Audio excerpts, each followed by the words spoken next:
Tiger senior marching band members, the senior cheerleaders, and our fall sport athletes.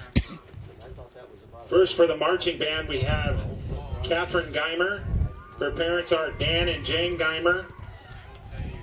She plans to attend the University of Michigan with a major in biopsychology, cognition, and neuroscience. Next, we have Alicia Gordon. Her parents, Judy Gordon. She plans to attend college but is undecided on a major at this time. Next, we have Brady Hunt. Parents are Jefferson and Cindy Hunt. Brady plans to attend Purdue and obtain a degree in specializing in livestock. Next, we have Dylan Michael. Parents are Gary and Kelly Michael. Dylan plans to attend college for electrical and mechanical engineering. Next, we have Kaya Shane. Parents are Jen Hart and Jeff Shane. Kaya plans on attending college to major in nursing. Next, we have Candace Underwood. Her parents are Erica and Sean Burnworth. Candace plans to attend International Business College for paralegal and social services. Next up, we have Pamela Walton in marching band and girls golf. Parents is Ty Walton.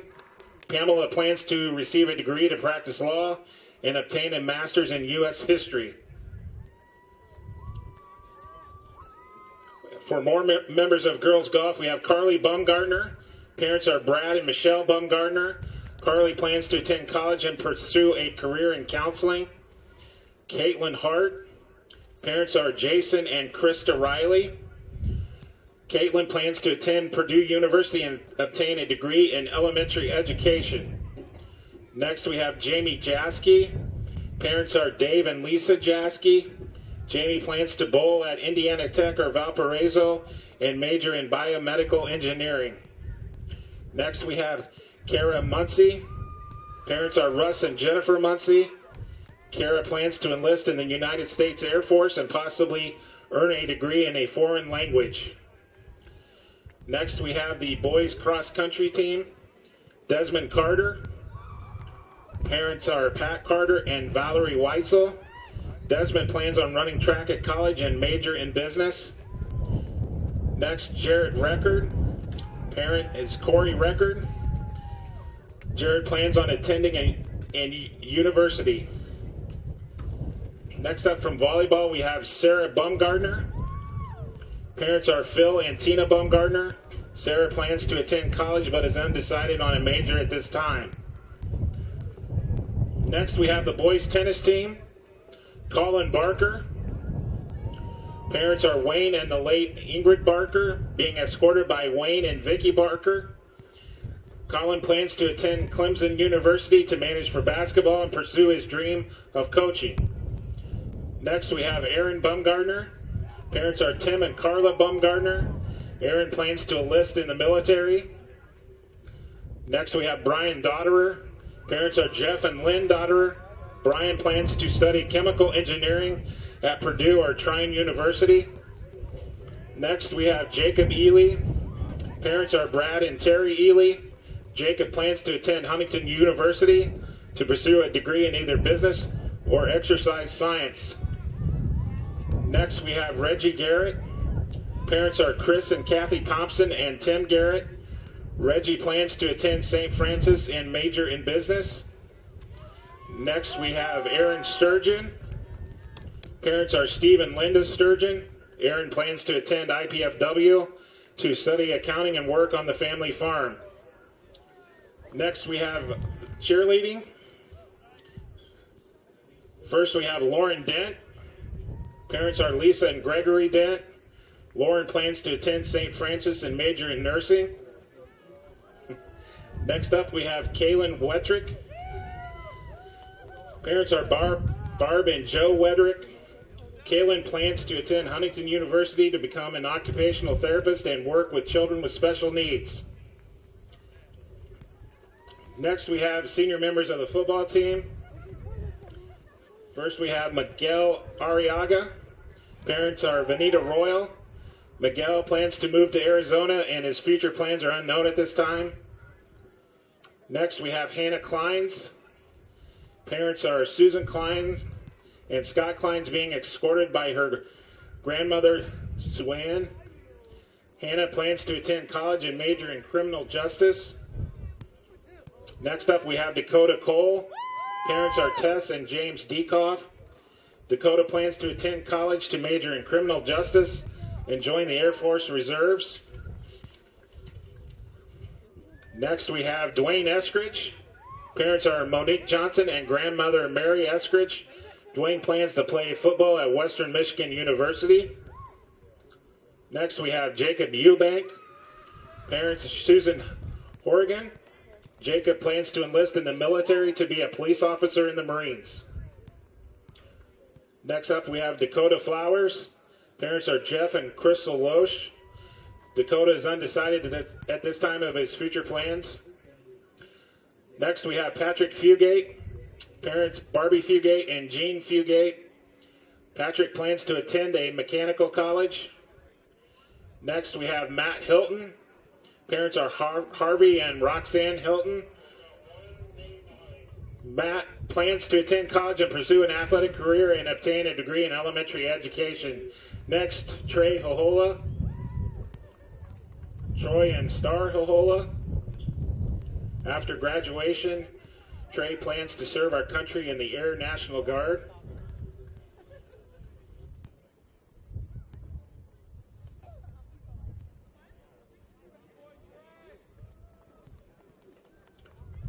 Next, we have Sean McAvoy.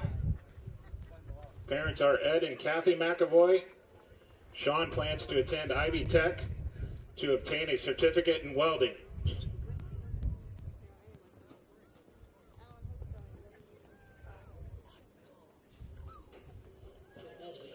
Next, we have Marcus Morgan.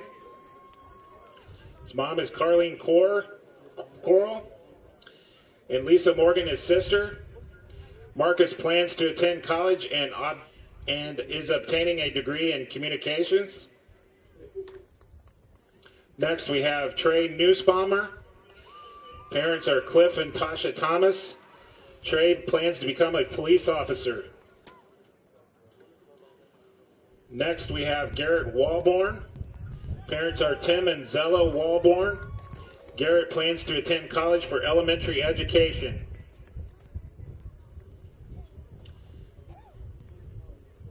Next, we have Shayna Neuenschwander. She's the football manager and also in marching band. Parents are Keith and Lisa Neuenschwander. Shayna plans to attend college and obtain an accounting degree.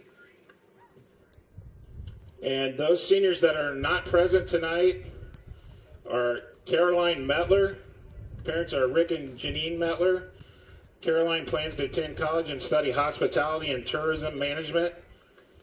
Kendall Meckling, Carolyn and Tom Meckling are the parents. Plans to attend college and become a sign language interpreter.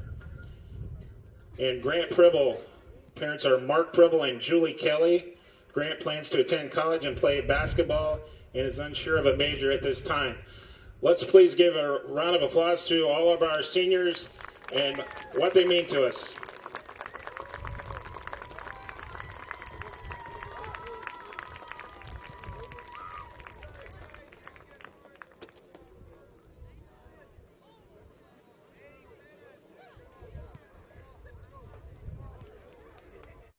To the Voice Network for this broadcast of high school sports. We encourage you to go to the games and support your area teams. We know you have a choice, and thank you for choosing us. This broadcast wouldn't be possible without the support of the sponsors you hear throughout the game. We encourage you to visit their businesses and use their service as often as possible. Be sure to tell them thanks for their support. Now, sit back and enjoy the game, and be sure to subscribe to our YouTube channel.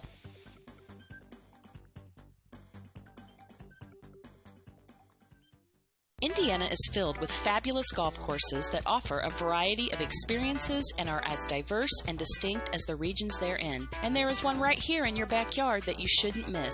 Green Valley Golf Club, located at 2635 East, 150 North in Bluffton. You deserve a little time on the greens, so book your tee time, brush off your spikes, and get ready to play. Green Valley Golf Club, located at 2635 East, 150 North in Bluffton, just east of the Stone Quarry. This is your moment. Explore the University of St. Francis. Known for our quality academic options and dedicated professors who practice in their fields, you will discover the perfect program to fit your interests and goals. Hands-on experience with internships, clinicals, and co-ops makes a USF education a great value and investment into your future. Apply now at sf.edu. We are seeking applicants for $15 million in scholarships this year. This is your moment. Believe.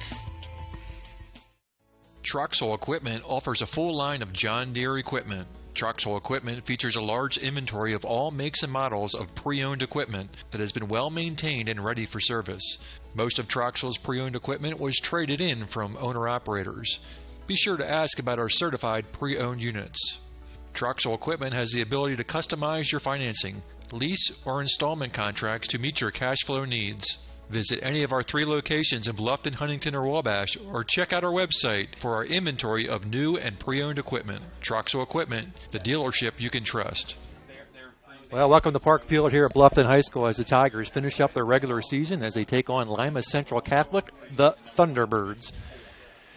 And next week, they will travel to Eastside, Butler, Indiana, to take on the Eastside Blazers. And well, that seems to be a recurring opponent for the Tigers over the last several years. Yeah, we've been to Eastside a few times, yep. And it's usually snowing up there every time we've been up there. Come on. So.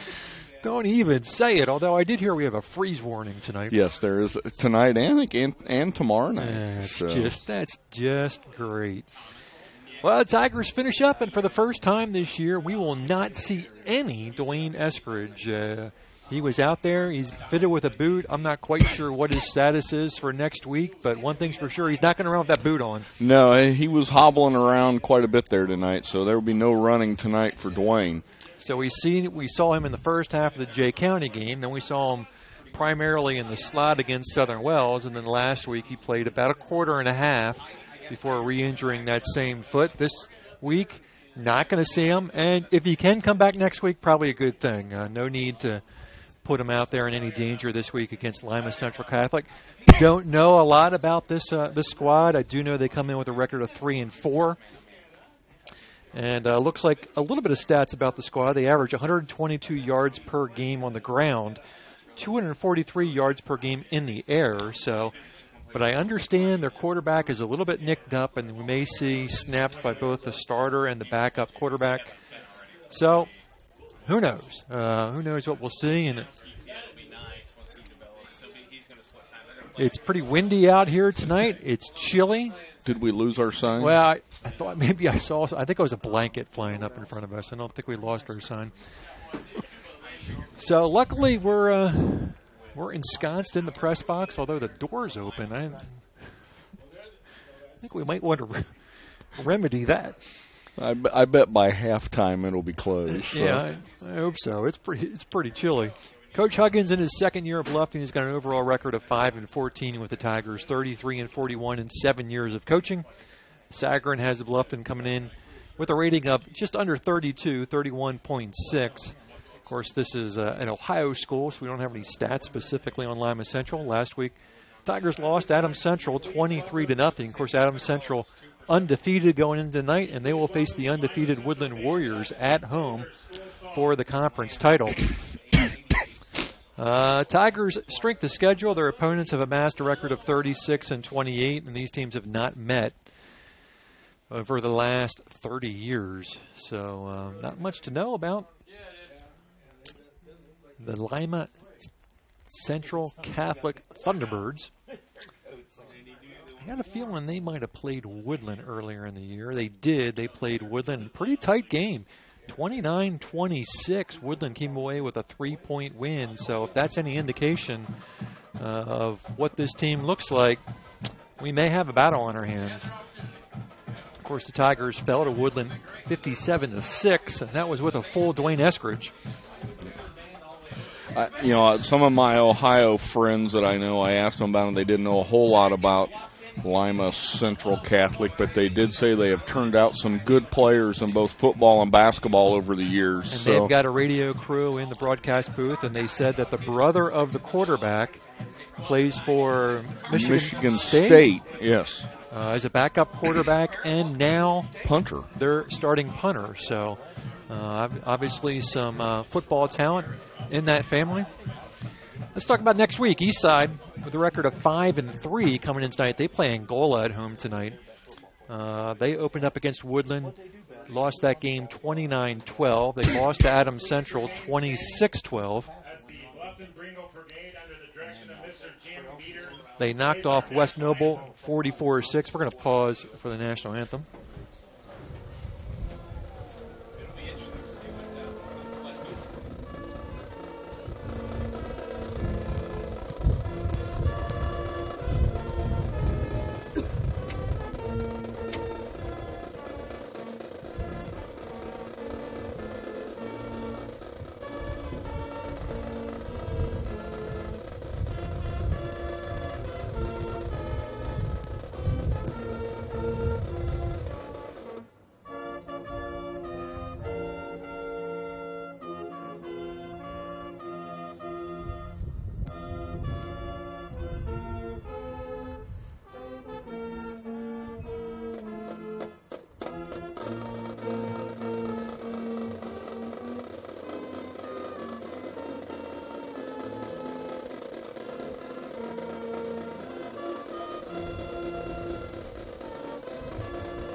There's your national anthem, brought to you by the Bluffton Pep Band.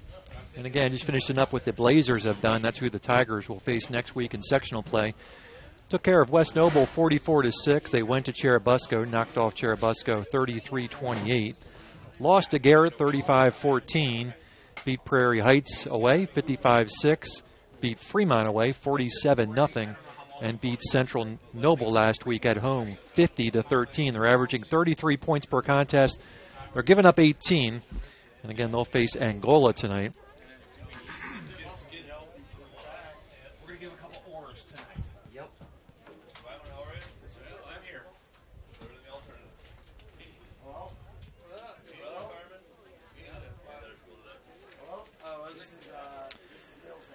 Let's take a quick time out. Thank a few sponsors. We'll be right back. Pizza Hut is changing the way you think about pizza with their Flavor of Now menu. With over 2 billion combinations of new ingredients, crusts, and sauces, you can customize your pizza and take it where pizza has never gone before. But don't stress, all the old-time favorites are still available. At Pizza Hut, it's everything you've always loved about pizza and more. Order online now at pizzahut.com or download our mobile app. Pizza Hut Flavor of Now menu at your local Pizza Hut in Bluffton. Double-digit pay raises are history. Now money's a lot harder to get a hold of and even harder to hang on to. That's why I would like to offer you a free discount double check. I'll go through your car insurance policy to make sure you're getting the discounts you deserve and aren't leaving any money on the table. So call me, Kevin Beatty, at 824-1928, because being there to help keep more of your money in your pocket is why I'm here. Like a good neighbor, State Farm is there. Great. I've got to walk by dresses, then hosiery, then women's fine clothing. Where are the men's clothes? Men, does this sound familiar? Avoid the women's department altogether by going to Masterson's Incorporated Store for Men. You heard right, a store for men. At Masterson's in Bluffton, you'll find famous make clothing like Palm Beach, Calvin Klein, Lauren, Van Heusen, and shoes by Johnson Murphy, Florsheim, and Dockers. Masterson's also has tuxedo rental and is the Boy Scout and Cub Scout distributor for the area. Wow, look at this. A store just for men. Masterson's Store for Men, 127 West Market Street. Welcome back to WellsCountyVoice.com, home of the Voice Sports Network. Bluffton Tigers football here tonight as they take on the Lima Central Catholic Thunderbirds. on which is easily the coldest night of the season so far. And Sim already predicted we would have snow next Friday. I hope not, but it seems like every time I've been to Eastside, it's snowed. You just don't say that on the air. I mean, that's like the kiss of death. Well, I've been there twice in my career in football, and both times it snowed. Oh, my Lord. So I'm 100% for snow at Eastside. So I hope I'm wrong and that it's a balmy 75 degrees next weekend. All right, that's better. This is senior night, and school did honor all the senior athletes before the ball game. We did stream that. So if you want to, after the ball game, if you know some of your seniors, you want to catch that, you can catch that in our archive broadcast. Tigers coming out on the field. Again, Dwayne Eskridge not available tonight. A couple other things about this Lima Central squad. They're 3 for 4 on field goals, including along 30 yards. 30 yards, wow. So evidently they got a kicker who can kick the ball. And they're 21 of 24 on extra points. Wouldn't we love to have that stat? Well, we do, just in reverse. Yeah, well. Lately, we haven't had a lot of opportunities. No, that's true. That is true. Again, other games going on tonight. The big one is Woodland at Adams Central. That is for the conference title. Leo is at DeKalb tonight. Norwell at Columbia City. Now, just if anyone wants to hop over that Norwell game, we are not allowed to do video at Columbia City, so we will have a camera with a black cap on it. So if you're tuning in and you see darkness, that's why we're not allowed to do video.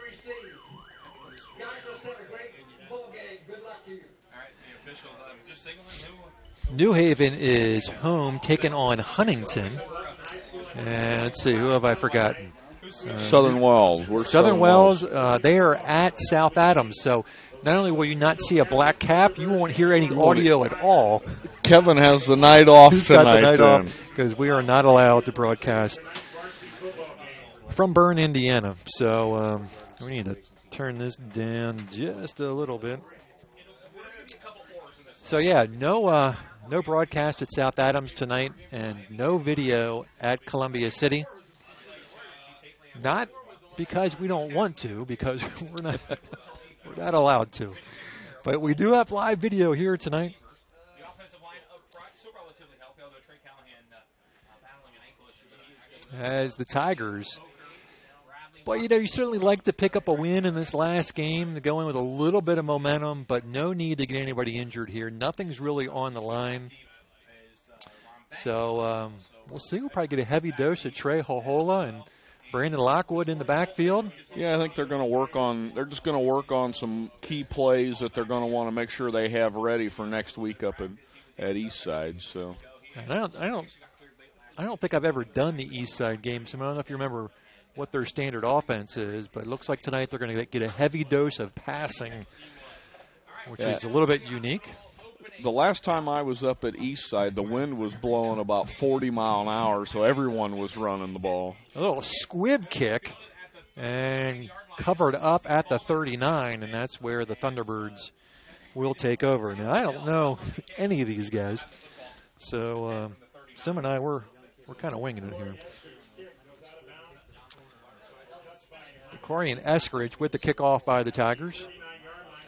Well, I'll steal some notes off the radio crew beside us. Looks like O'Connor will be their quarterback. Santa Guida will be their running back, and then they run 4 wide receivers, which is Taflinger, Williams, Pignataro, and Holbrook. So O'Connor in the shotgun. Looks like a pretty familiar offensive formation, very similar to the Bluffton Tigers, and he picks up about 4 yards. And we've got the loud talker alongside of us. So in case you hear another, if you hear another broadcast voice coming across our microphones, that's what's going on. You have microphones for a reason. Yeah. We've got twins on the far side, single receiver on the near side, back split. Second down and about 5. O'Connor will keep it himself. Got the first down and big yardage in the Bluffton territory. Crosses the 45 to the 43. 1st and 10 Thunderbirds. So Ethan O'Connor with the big pickup on the quarterback keeper. 1st and 10 Thunderbirds. Into Tiger territory on the 44. And they'll hustle back to the line. And a handoff inside. Number 42 picks up about 3. And that's Tate Lamb on the carry. Eskridge on the tackle. It's going to be 2nd down and 7. Ball on the 42. So we've not seen the ball in the air, although according to their stats, they will put it up. They'll bring out triplets to the near side. O'Connor in the shotgun, and he will pull it down, keep him himself, and the Tigers right on top of him, but he gets away, and he's going to pick up the 1st down. Tigers had him pinned behind the line of scrimmage, but couldn't bring him down. Simmy just kind of bounced off him. He did. He bounced off. Connor looks like he's a very mobile quarterback. You're going to have to wrap up his legs if you're going to bring him down. And it looked like the Tigers thought they had him, and he just bounced right off and kept going. So the Thunderbirds will get their play from the sideline. 1st and 10 from the Bluffton 33, 10:21 on the clock. Thunderbirds driving here on their first possession. And O'Connor drops back. He's going to throw it into the flats. It's complete. Gets some blocking to the outside. Turns the corner. Picks up the 1st down and more. Lots of blockers down the field. Nice job by those outside receivers, Sim, blocking downfield. And he's going to be inside the 15, 1st and 10 Thunderbirds. Yeah, that was a well set up play by the Thunderbirds. Right inside the 15. 1st and 10 from the 14. 10 minutes on the clock. LCC driving on the first offensive set of the night. O'Connor keeps it. Big room inside. He'll lean forward inside the 5. Very close to a 1st down. Looks like it's going to be marked just a little short. 2nd down and less than a yard. Nope, they're going to pull down the sticks. It's going to be 1st and goal. 9:46. O'Connor with the back split. 1st and goal from the 4. They'll hand it off and it'll be dropped. Pignataro on the carry. Tigers got some penetration. He'll lose a yard. It's going to be 2nd down and goal from the 5. Tigers have not seen the football yet. This is the first drive of the game. Lima Central Catholic came in with a record of 3-4. Of course, we know nothing about their opponents other than the fact they lost by 3 to Woodland. So 2nd and goal from the 5. O'Connor will keep it himself, cuts it inside, gets sideways, and a fumble in the end zone. And the Tigers, I believe, have covered up. And it is Tigers football in the end zone. And the drive is halted as O'Connor tried to get sideways and lean his way into the end zone, coughed it up, and the Tigers fall on it. It looked like he tried to stretch out to break that line and just couldn't hang on to the football. So a big turnover for Bluffton, and see if the Tigers can make them pay. Thunderbirds drove easily down inside the 5, but the Tigers get the fumble recovery. 1st and 10 from the 20 for the Bluffton Tigers. Tim Davis will not have the services of Dwayne Eskridge tonight. He'll come out with the back split. And he'll keep it himself. Cuts it inside, trying to get outside. Ooh, hit hard by number 2. Ethan O'Connor just laid out Tim Davis. Wow. Tim hops right back up like nothing happened. He had to feel that one, though. Ooh, man, I tell you, that's one of the harder hits of the year. 2nd down and 3 for Bluffton. Hand off to Lockwood. Lockwood is going to pick up the 1st down and a couple yards more. Across the 30 to the 33, 1st and 10 Tigers. I'll tell you what, Sim, if the Tigers can establish some ground game, grind out some clock here, keep this high-powered LC, so we're assuming high-powered, looking at some of their offensive numbers. Keep them off the field. But if you look, they pack a lot of people in the box. You know, if Tim can break a receiver loose. And now he's going to go under center. That's the first time we've seen him under center. Backs in the eye, handoff right up the middle. You know what? I've been kind of calling for this several times this year. Put him in the eye. This year, I think you've been calling for this for the last 4 or 5 years. Well, that could be. You know, get that second man through. Yeah. Give him a lead block. That's right. Get him moving forward with the ball rather than standing still. And we've got DeCorian Eskridge in the backfield. So now you almost have like an offset eye with a wing back on the right side, receiver wide, and they'll keep it on the ground, and he'll get thrown forward. That's Hohola on the carry. He'll pick up 2. It's going to be 3rd down and about long 3. Maybe call it 4, 3rd and 4. So a big 3rd down. The Tigers mixing it up a little bit. Yeah, showing some. And maybe that's something they want to do next week, and they wanted to get some time on the field, practicing it. I like it. Triplets on the far side, single back set. Marcus Morgan wide on the near side, and Davis will fake it, keeps it on the ground, and not going to get enough for a first down. Just gets across the 40 to the 41. Had to get to about the 42 and a half.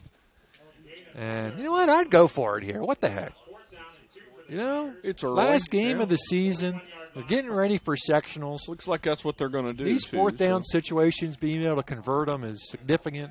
So why not? And just as I say that, they bring the punt crew out. Yeah, they line up like they're going to go for it. And they must have heard us and decided to change their mind. Well, we can't let Scott be calling the plays from the press box. That can't be allowed. We'll see if they watched any film from the Adams Central game, see if they come after the punter.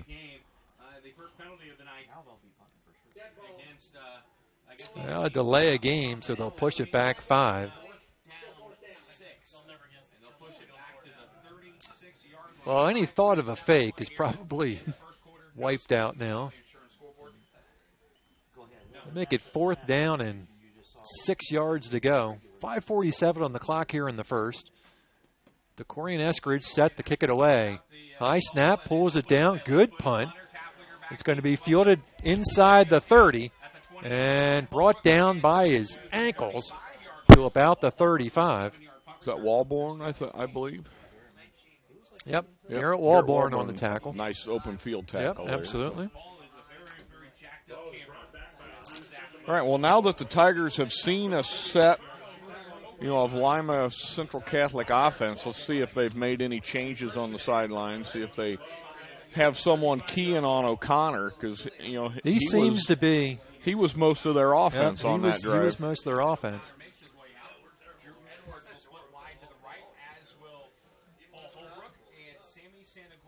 So we'll get twins either side here. O'Connor will drop back the pass, throws it in a little screenplay, big yardage, 40, gets to the outside, and a fumble. And the Tigers will recover another fumble. And I think that was Trey Hohola ripping that ball out. I believe you're right. When Trey got to the rusher, I thought, well, Trey's not going to let him go. He was going to tackle. Have to hold on to him. But not only that, but he stripped the football, and for the second possession in a row, LCC has coughed the ball up, and the Tigers now in Thunderbird territory, 1st and 10 from the 39.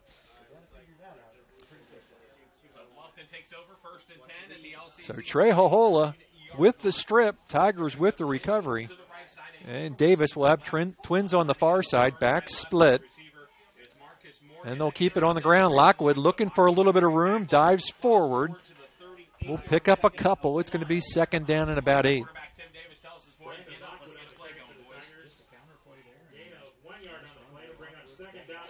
Give them about a touch over a yard. We'll call it 2nd down and 9.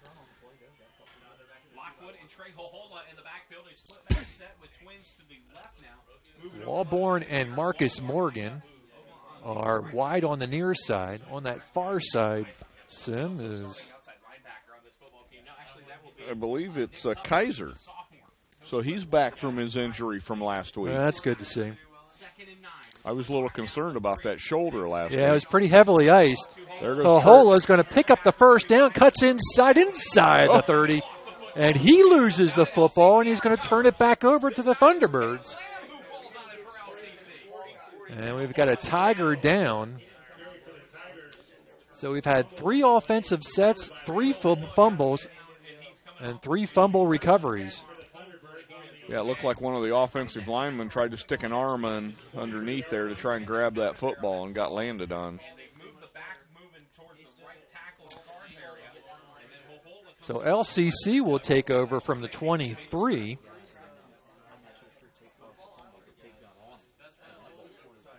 And back comes the Thunderbirds. You know, that's been one of the few turnovers the Tigers have had this year. They've controlled the ball well. Yeah, they have. From a turnover perspective. We've got a new quarterback for LCC. Santa Guida with the carry, gets it across the 25, and it's Anthony Venarelli? I don't know my glasses. Venturella.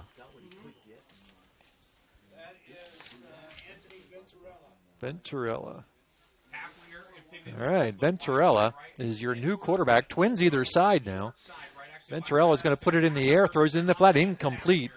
Looking for number 10, Nick Tofflinger.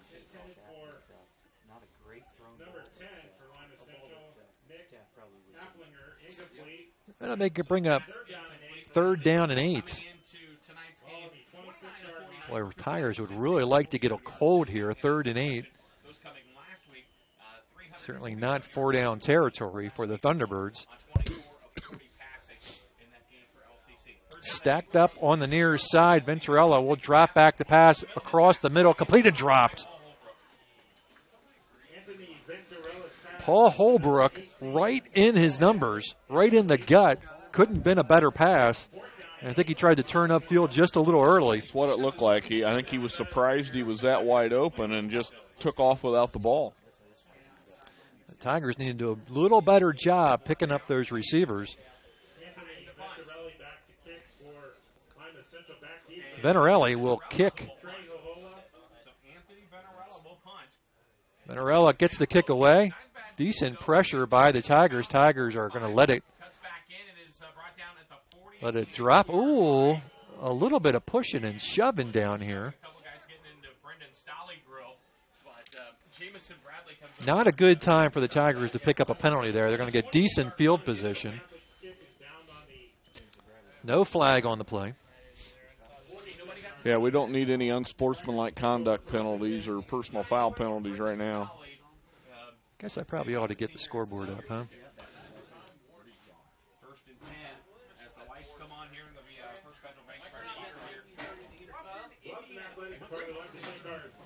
No score, 3:46 on the clock. We got timeout here. Yeah, it looks like we have a timeout. All right, we'll be back. The new Kaylor Nickel Foundation Family YMCA, 550 West Desmond Road in Bluffton, is now open and invites you to stop by and take a tour of the new facility. When you join the Y, you're not just a member of a facility, you're part of a community, surrounded by friends as well as caring and knowledgeable staff. Here are just a few of the benefits of joining the Y. Unlimited participation in group exercise classes, free childcare while you work out, and free private health and wellness consultations. You don't want to miss out on all your local YMCA has to offer. To learn more, visit fwymca.org. Welcome back. Tigers football. Handoff inside. Lockwood's going to pick up a couple. 2nd down and 8. 3:38. As this first quarter moving right along, no score. Tigers versus the Thunderbirds of Lima Central Catholic. Who called that timeout? Do you know? I'm not sure. I didn't see any signal by the umpire. So 2nd down and 8 at the Tiger 48. box full of Thunderbirds, and they shoot the gap, and they're going to drop Hohola.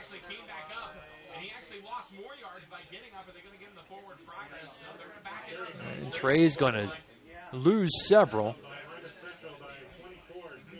Boy, they're going to mark them all the way back to the 41, and it's going to be 3rd and long, and I think the Tigers are going to put the ball up in the air now.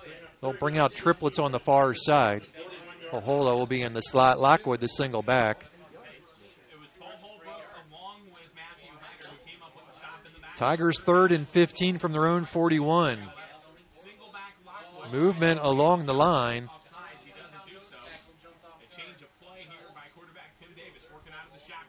One second left. They just get the play off. Davis will roll right. Looking downfield, has the ball complete. It's going to be a first down to Hohola and more. And a flag.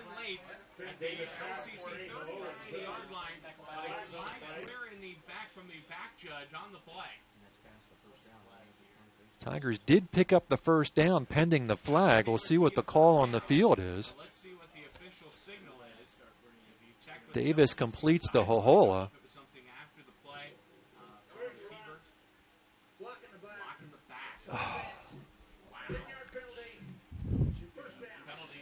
So they will mark that off from the spot of the foul, so they will get the first down, but the block in the back will push the ball back to the 50. So rather, oh no, so they will not get the first down.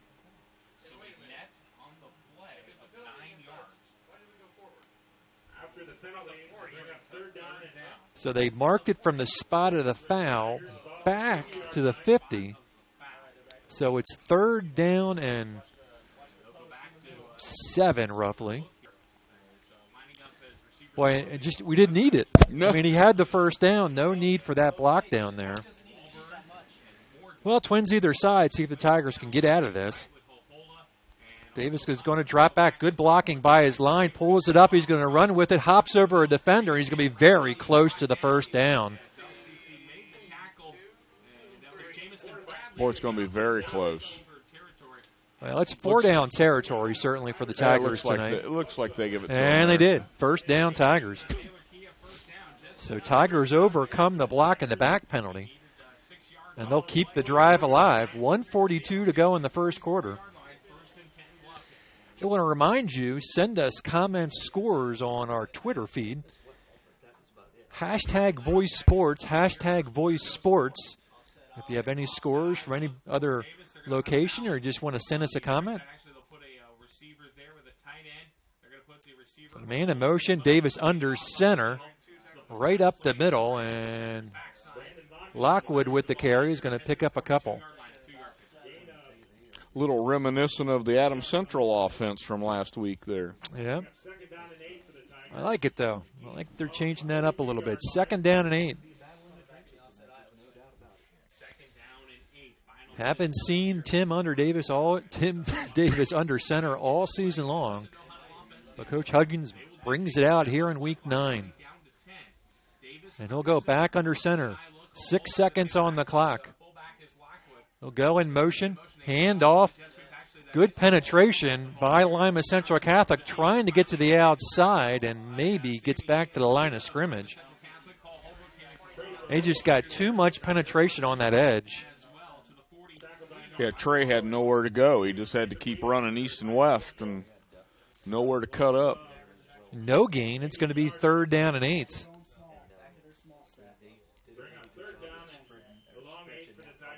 Well, this will take us probably to the end of the first quarter. So, well, they got enough to take it to the end of the first quarter, and it looks like that's what they're going to do. So at the end of the first quarter, your Subway scoreboard, no score here at Park Field. Tigers, nothing.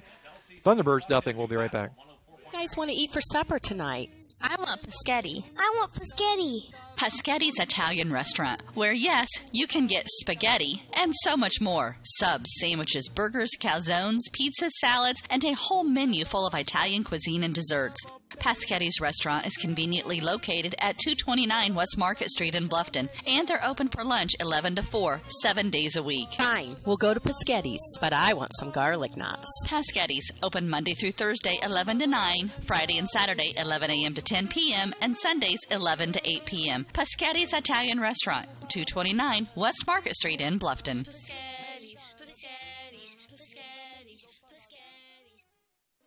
Are you taking the first step towards a healthier you, or are you just tired of the same workout?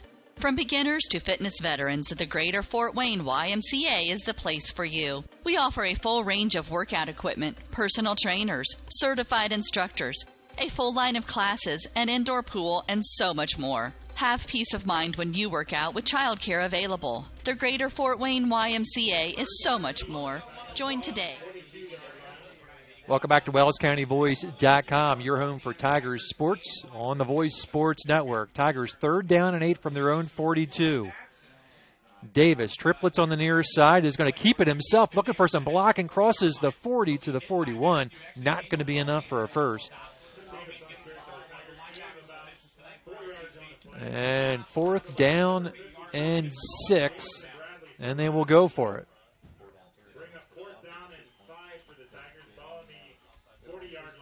Davis looking towards the sideline. Not quite as much movement from the sideline with Coach Huggins as we had. He's probably cold tonight. So Coach Kolkman had all the signs and three different guys waving signals in, and you know, if you talk to the players that played for him, you know, they had to know which guy to be looking at and which symbol was up on top and which is bottom right. Not quite that complicated here with Coach Huggins. We're going to take a timeout. Be right back. He shoots. He scores. It's out of here. He could go all the way. That's the reaction you'll get when you get her a gift of fine jewelry from Daniel's Jewelers in Bluffton. Hi, this is Dan and Jane from Daniel's Jewelers, and we want you to score big. We have beautiful diamond pendants, rings, and earrings, including diamonds in motion. These pieces, powered by her heartbeat, are awesome. Check out our fun jewelry. Stainless steel jewelry by SteelX, Jewel Pops by Chameleon, Angelica bracelets made from recycled metals, and our newest, convertibles by Lestage. We offer ring sizing done on premise, and the first sizing is free when you purchase your ring from Daniel's. Okay, guys, best of all, free gift wrapping. Win big. See you at Daniel's Jewelers in Bluffton on Steve. Scott Mentzer, Tim Kipfer on the call for you. Dalton Craig on top of the press box with the camera feed. Dalton, hope he's warm up there. Told me he brought plenty of clothes. And Garrett Walborn takes off 5 yards down the field, and the ball has not been snapped. And last time I checked, that's not allowed. They will move it back to the 45. That hurts after a timeout. Yep. You know, after a timeout, you're all set. You know what you're going to do. And you have to wonder if maybe the play wasn't going to Garrett on that, and he just got a little anxious. Yep. So DeCorian will come out to punt the football away. LCC standing around the 10-yard line.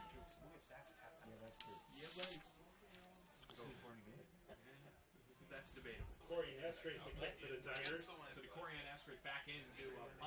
11-18, we're in the second. No score. We've had 3 fumbles. High snap pulled down by Eskridge. Good kick.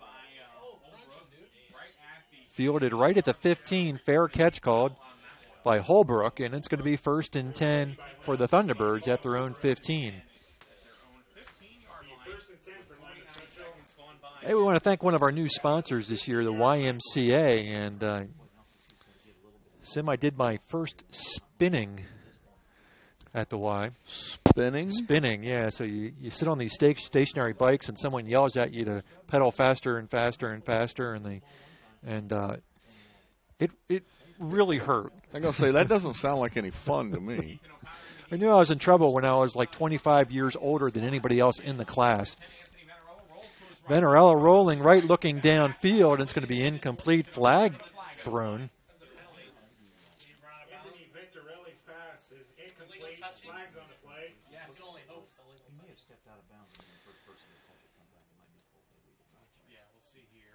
So we're speculating he may have run the route out of bounds and then came back in, and cannot be the first person to touch the ball once he comes back in bounds. That's not something you normally see on a pass play. That's more of a... Right, you typically see that like on a kickoff or something. Kickoff. Yeah.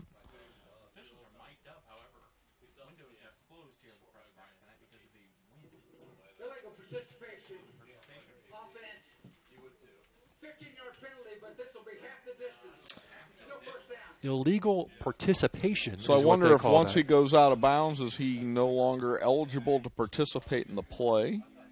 Well, as I understand it, and I could be wrong, he cannot be the first person to touch the ball. So if somebody else touches the ball first, then he can make a play on the ball. But if he came back in and then the ball was thrown to him, obviously he's the first person to touch it. And handoff inside, some room inside. He's going to pick up about 10. Tate Lamb on the carry. He's going to pick up 9. It's going to be, well, game of 7. It's going to be second down and 11. 10:46 to go in the second. Twins either side.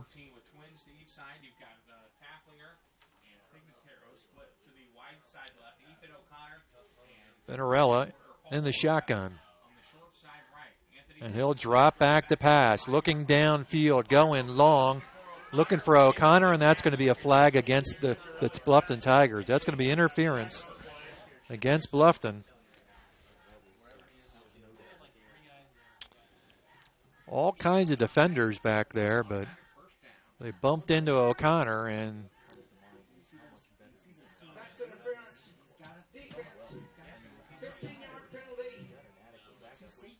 it's going to be a first down after they mark all 15 yards. So Tigers have had their share of penalties so far here in the first half. Still no score, though. First and 10 from the 28.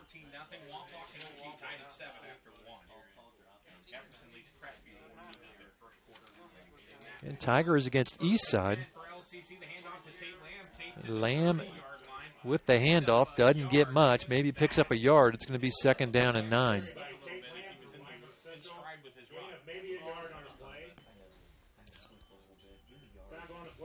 Again, big game tonight. Adams Central taking on Woodland for the conference title. That game live on the Voice Sports Network. Jeff Crasium on the call for us from Adams Central. And Venarella drops back the pass. Deep drop, looking, and almost picked off, looking for O'Connor. It was thrown high. Almost had that one. But a nice pick for DeCorian. But just off his fingertips. And it's third down and 9.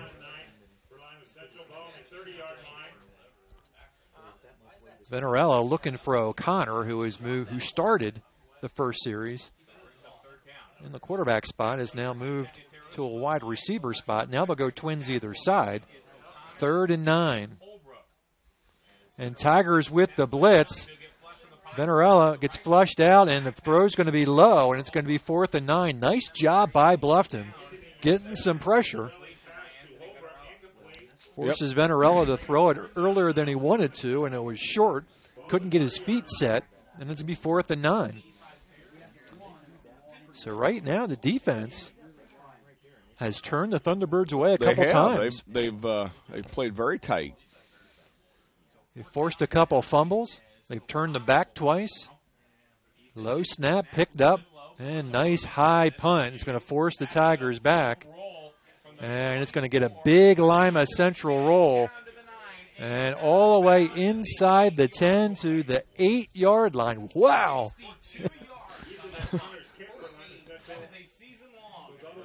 That was a long punt. Yeah, it's 60-some yards. 62 yards on the punt. And that's a quick way to change field position.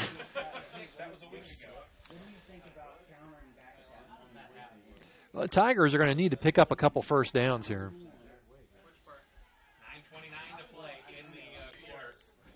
Yeah, we need to get some offense momentum going. Eskridge hustles in. Marcus Morgan hustling off.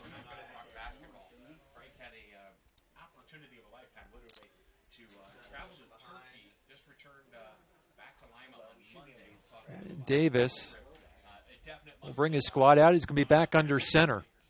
Back's in the offset eye. They'll hand it off to the tailback. Gets into the secondary.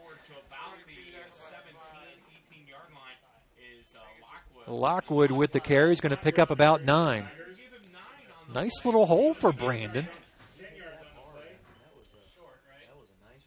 Again, Tigers running under center out of the essentially a little bit of an offset eye. And they're going to give him the first down. First down yardage by Lockwood. Move the sticks. Tigers out to their own 18. 10 seconds on the play clock. Under center again. And ball dropped on the snap. Looks like the Tigers will get it back. He's going to lose a yard and a half. It's going to be second down and close to 12. So, again, remember, Timmy hasn't taken a lot of those snaps under center. Unless they've practiced this a lot this week, you know, this is fairly new to him, I'm sure. Nick Huffer hustles out. Second down and 12, 8:30 on the play clock here in the second quarter. No score. Again, Dwayne Eskridge not available tonight. He'll go back into the shotgun, and they'll hand off out of the shotgun. Hohola fighting his way, trying to get something going, but he may lose another couple. And they have not had much success running out of that shotgun formation.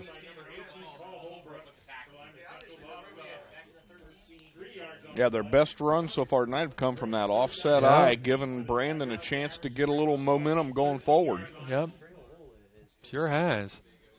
So now it's going to be 3rd and 15 from the 13.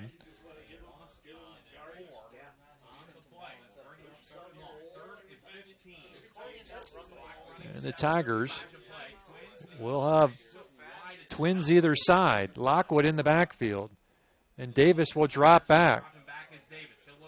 Going downfield, and it's almost picked. O'Connor right there. Pass was a little bit short. Looking for Marcus Morgan downfield. O'Connor, I think he was set to run with it before he pulled it in. And the Tigers are going to have to punt on the 4th and 15 from their own 13. And the Thunderbirds are going to get great field position.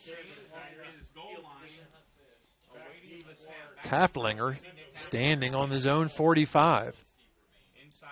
High snap. And touchdown, LCC. Thunderbirds fall on it, and it's going to be a touchdown. Eskridge, yeah, he fell down trying to get to it, and no one else back there. So the Thunderbirds fall on the high snap, and boy, that's an easy way to pick up 6.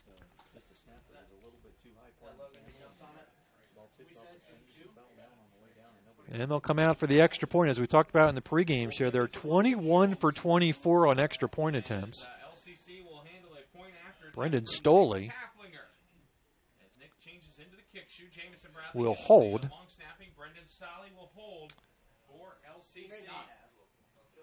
Taflinger will kick.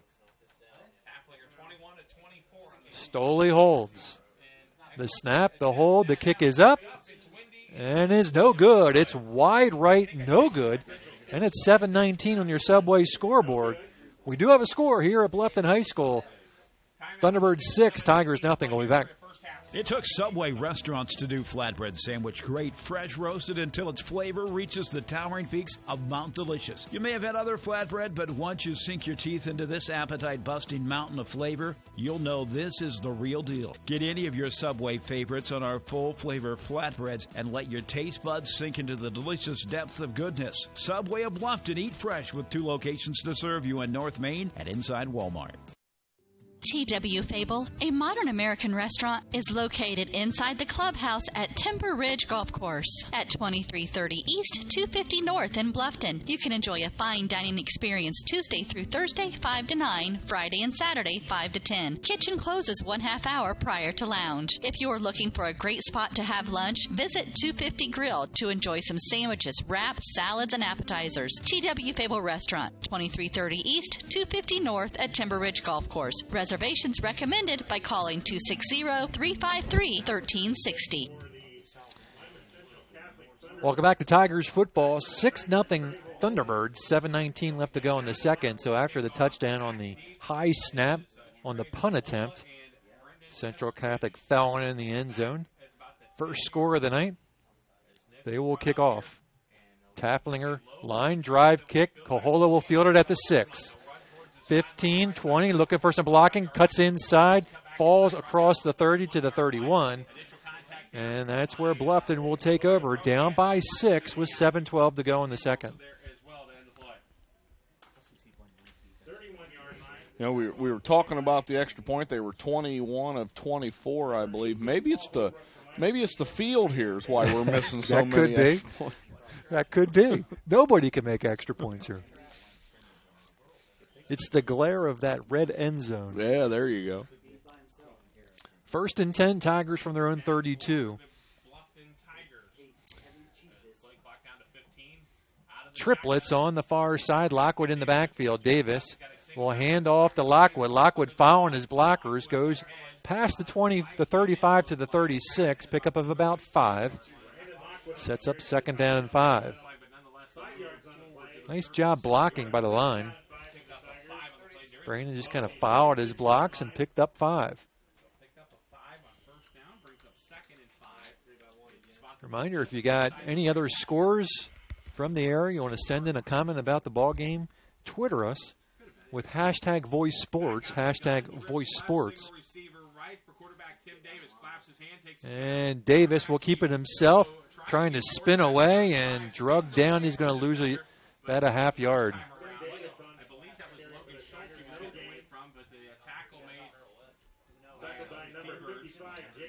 I'm a bit surprised that they're going so much on the ground, Sim. Yeah, I figured we'd see a little more out, up in the air tonight. And they'll stay in the shotgun, 3rd down and 5.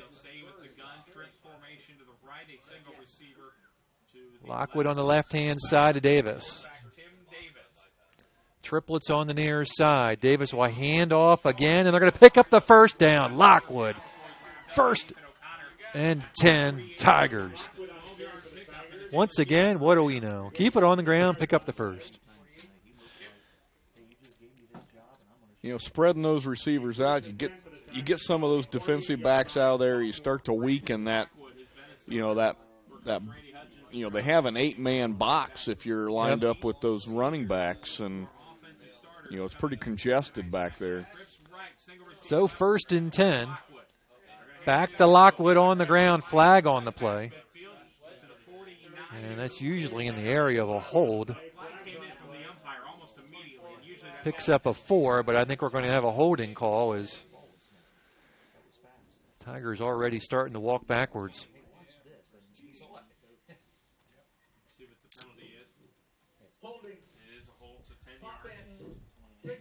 It is a holding call.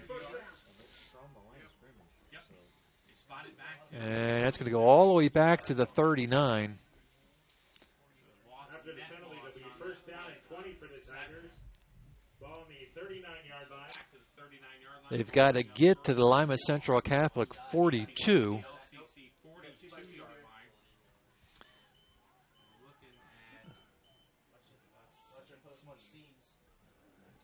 So Tigers 1st and long. And Davis pulls down the low snap, looking for some room, gets it off, but it was thrown a little bit behind by Hohola. Davis hit hard on the play.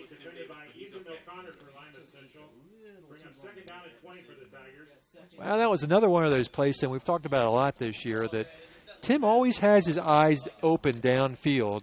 Didn't have really anywhere to go, but saw Trey had a little bit of an opening, got the ball off, but it was just a little bit behind him. Yeah, even though he was running for his life back there.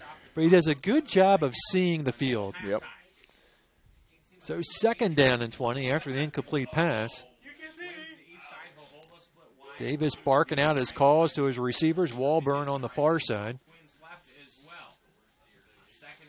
And Davis complete across the middle. And Walburn with a completed pass. Forward progress will mark it at the 46. A nice looking play. Yeah. It's going to be 3rd down and 2. Holbrook on the tackle for the Thunderbirds. 4:40 left to go in the first half. 3rd and 12.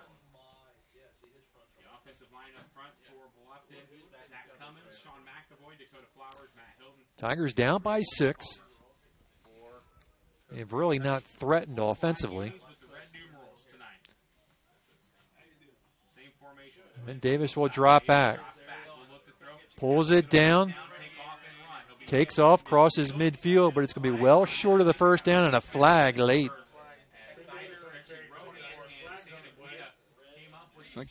Look like it may be a face mask. Yeah, it's usually kind of an area where a face mask might be the call.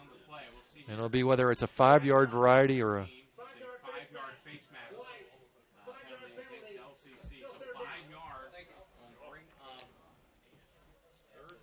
So with the penalty, it's going to be 3rd down and 2. So a big break for Bluffton. Not only is it 3rd and 2, but it's probably 4-down territory. Yeah, this late in the half, I think so.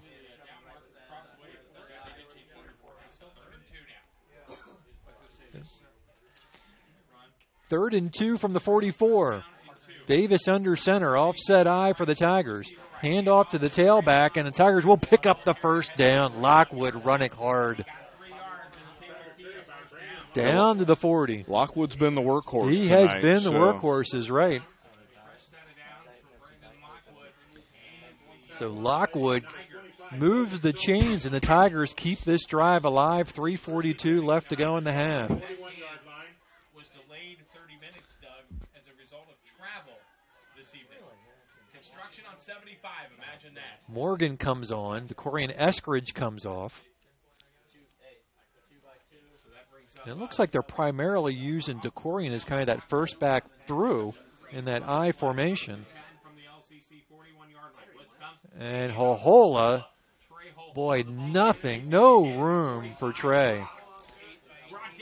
He's had a rough night running. Well, I tell you what, Lima Central was stunning on the play, and they gauged that snap perfectly, and they were in the backfield before Trey even got his hands on the football.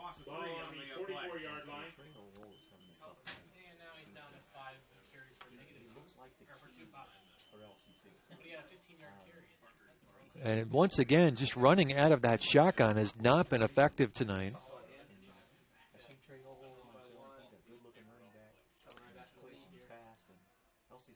And see him coming up on the line and stunning.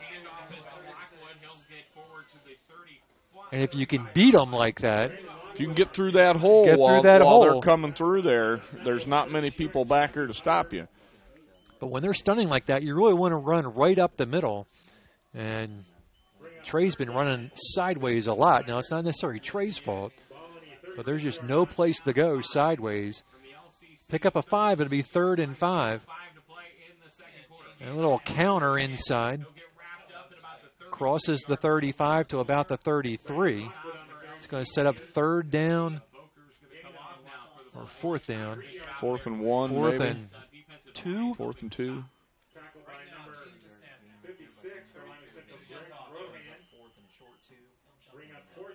And it looks like Coach Huggins is going to call a timeout here. He does. Timeout called by the Tigers. We'll be back 6-0 Lima Central. Certified instructors, a full line of classes, an indoor pool, and so much more. Have peace of mind when you work out with childcare available. The Greater Fort Wayne YMCA is so much more. Join today. Visit fwymca.org. Hi, this is Dale from the Voice Enterprises. For countless years, I struggled with back pain, and more often than not, the doctors would just prescribe pain meds, which would just dull the pain. It wasn't until I was referred to Indiana Physical Therapy that I truly experienced pain relief. The professionals at IPT showed me the correct exercises and stretches for my problems, and my back pain began to fade away, and as a result, my entire body began to feel better. Indiana Physical Therapy's highly trained professionals treat all types of injuries and ailments and accept all insurance. For more information on IPT or to schedule an appointment, call 824-0522 or visit indianapt.com. See, I'd like to see him do a long snap count here. See if they can't catch him trying to stunt. And hand off on the left side, and they will get the first down. So the Tigers pick up the first. And now you got to be a little bit conscious of the clock, because I think the Tigers have taken at least 2 timeouts, and there was 1 timeout that we didn't know who was charged to. So I don't know if they've got 1 left or none left. 1:33 on the clock, and they'll start it back up as soon as they place the football. So clock moving, and Davis is going to drop back. Pumps, steps up, and ball up in the air, and is caught. Huffer with the reception. It was like a pop-up in the middle of the infield. Tigers hustle back to the line.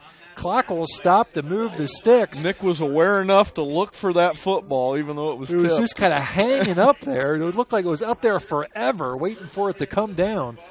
Right in the hands of Nick. 1st and 10 Tigers from the 12. 1:13 and counting on the clock. Handoff inside Lockwood. Lockwood's not going to go far here. And again, I don't know what the timeout situation here is. The clock continues to roll. And Tigers in their hurry-up offense. 2nd down and 9. I'm assuming that the Tigers don't have any timeouts. Yeah, that's what I'm assuming too. Davis with Lockwood in the backfield will roll left. And throws downfield, and is it complete? It is. Clock continues to roll. 35 seconds to go. Tigers have got to get on the football. It's 3rd down and 5. They can pick up a first down at the 2, but they've only got 30 seconds to work with. 3rd and 5.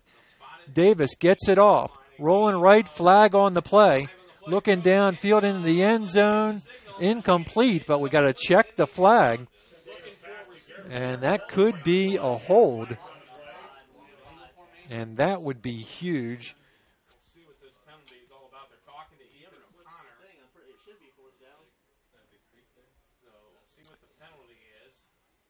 And what's going to be interesting is, do you take this penalty if you're Lima Central Catholic, or do you deny it?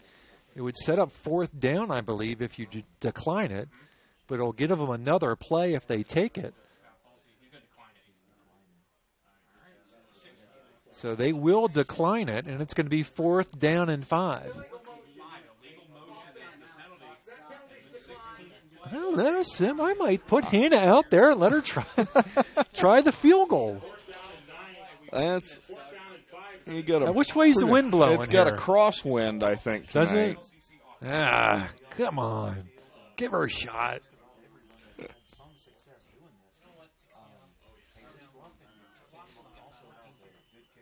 Well, Tigers did have another timeout, so timeout. We'll be back.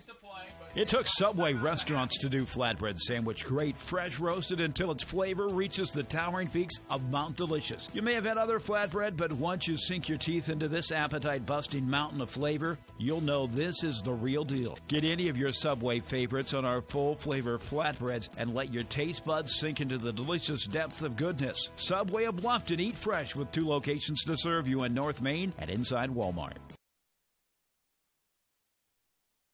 T.W. Fable, a modern American restaurant, is located inside the clubhouse at Timber Ridge Golf Course at 2330 East, 250 North in Bluffton. You can enjoy a fine dining experience Tuesday through Thursday, 5 to 9, Friday and Saturday, 5 to 10. Kitchen closes 1/2 hour prior to lounge. If you're looking for a great spot to have lunch, visit 250 Grill to enjoy some sandwiches, wraps, salads, and appetizers. T.W. Fable Restaurant, 2330 East, 250 North at Timber Ridge Golf Course. Reservations recommended by calling 260. Well, 4th and 5, 20 seconds on the clock. The Tigers will go for it on 4th and 5. Now their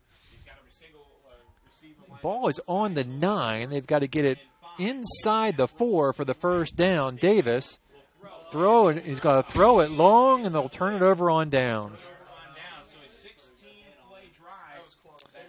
So Tigers get it inside the 10. but they could not punch it in the end zone, and the Thunderbirds will take over with just under 15 seconds left to go in the half.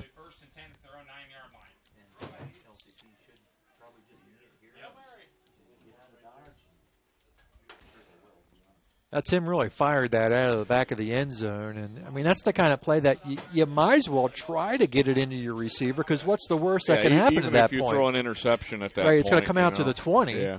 And give him a chance to catch the ball.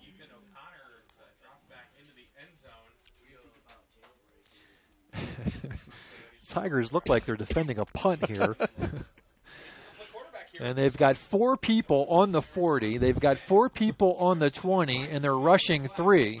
O'Connor will just run it himself.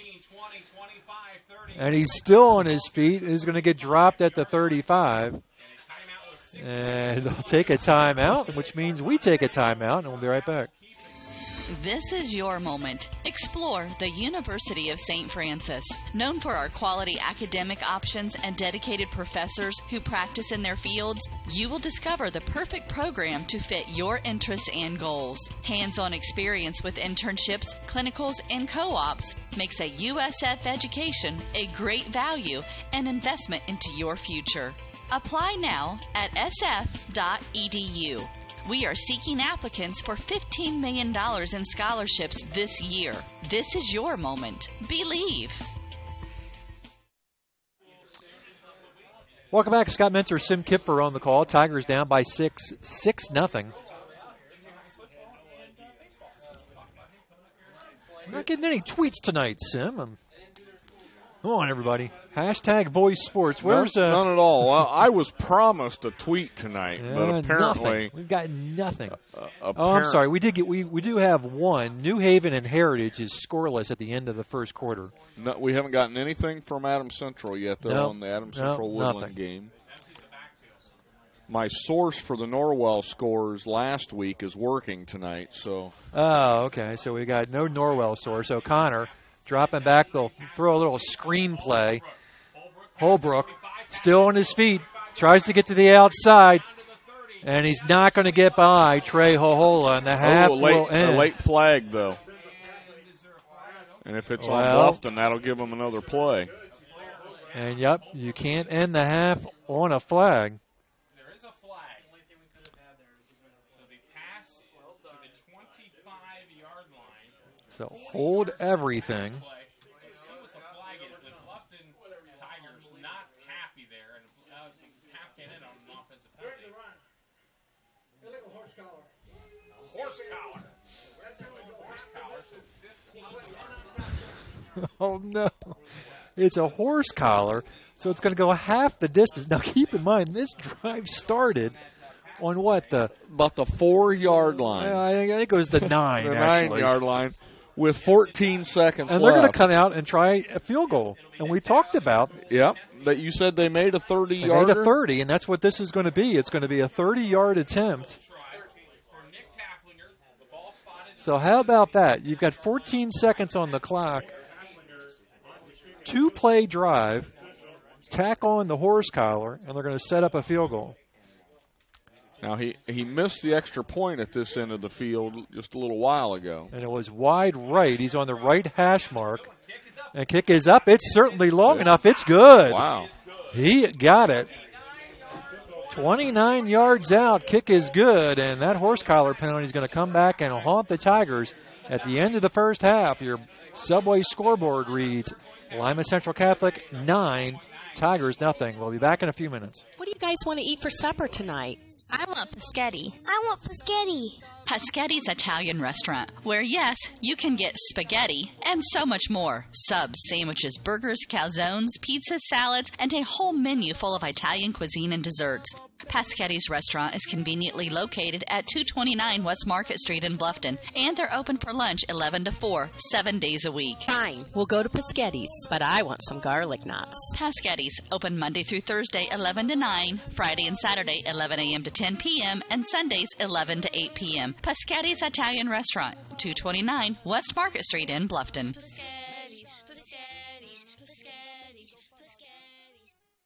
Hotcakes, Better by Design, 2829 East State Road 124 in Bluffton, is a leader in custom screen-printed t-shirts and embroidered apparel. Hotcakes is a company that focuses on taking care of their customers efficiently while offering superior custom garments at an affordable price. Hotcakes handles every step of the design from start to finish in their state-of-the-art production facility. Custom printed t-shirts are a great way to promote your business or club, and the pros at Hotcakes Better by Design will help you with the perfect design. Hotcakes Better by Design on State Road 124 in Bluffton.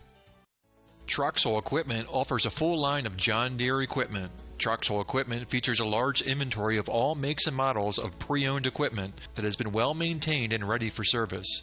Most of Troxel's pre-owned equipment was traded in from owner-operators. Be sure to ask about our certified pre-owned units. Troxel Equipment has the ability to customize your financing, lease, or installment contracts to meet your cash flow needs. Visit any of our 3 locations in Bluffton, Huntington, or Wabash, or check out our website for our inventory of new and pre-owned equipment. Troxel Equipment, the dealership you can trust. Costly misconceptions about collision repair, brought to you by Lauren's Body Shop. The insurance company is responsible for selecting the shop to repair your vehicle. False. Insurance agents and adjusters have no authority in telling you where to have your vehicle repaired. It's your investment and responsibility to select a competent collision repair facility. In business since 1951, Lauren's Body Shop on East Dustman Road specializes in insurance collision repair, offers free estimates, and an outstanding limited lifetime warranty. Visit laurensbodyshop.com. Hi, this is Brent Heidi of Heidi Chrysler in Bluffton. The good old days of shopping for a car.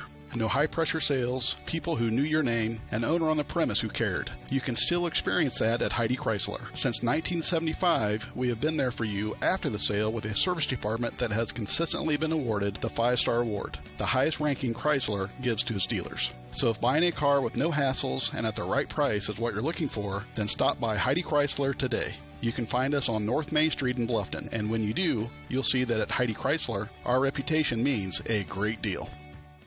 Bluffton Plumbing, Heating, and Electric strives to be your total service provider. Their licensed technicians can handle all of your electrical, plumbing, heating, and cooling needs, and now offers duct cleaning. No job is too small or too large for their service professionals. From electrical repairs, water heater replacements, sewer and drain cleaning, well repair, and remodel jobs. Bluffton Plumbing, Heating, and Electric, located behind Lowe's on Commerce Drive in Bluffton, 888-824-3332. That's 824-3332. Great. I've got to walk by dresses, then hosiery, then women's fine clothing. Where are the men's clothes? Men, does this sound familiar? Avoid the women's department altogether by going to Masterson's Incorporated Store for Men. You heard right, a store for men. At Masterson's in Bluffton, you'll find famous make clothing like Palm Beach, Calvin Klein, Lauren, Van Heusen, and shoes by Johnson Murphy, Florsheim, and Dockers. Masterson's also has tuxedo rental and is the Boy Scout and Cub Scout distributor for the area. Wow, look at this. A store just for men. Masterson's Store for Men, 127 West Market Street. Indiana is filled with fabulous golf courses that offer a variety of experiences and are as diverse and distinct as the regions they're in. And there is one right here in your backyard that you shouldn't miss. Green Valley Golf Club, located at 2635 East, 150 North in Bluffton. You deserve a little time on the greens, so book your tee time, brush off your spikes, and get ready to play. Green Valley Golf Club, located at 2635 East, 150 North in Bluffton, just east of the Stone Quarry. Double-digit pay raises are history. Now money's a lot harder to get a hold of and even harder to hang on to.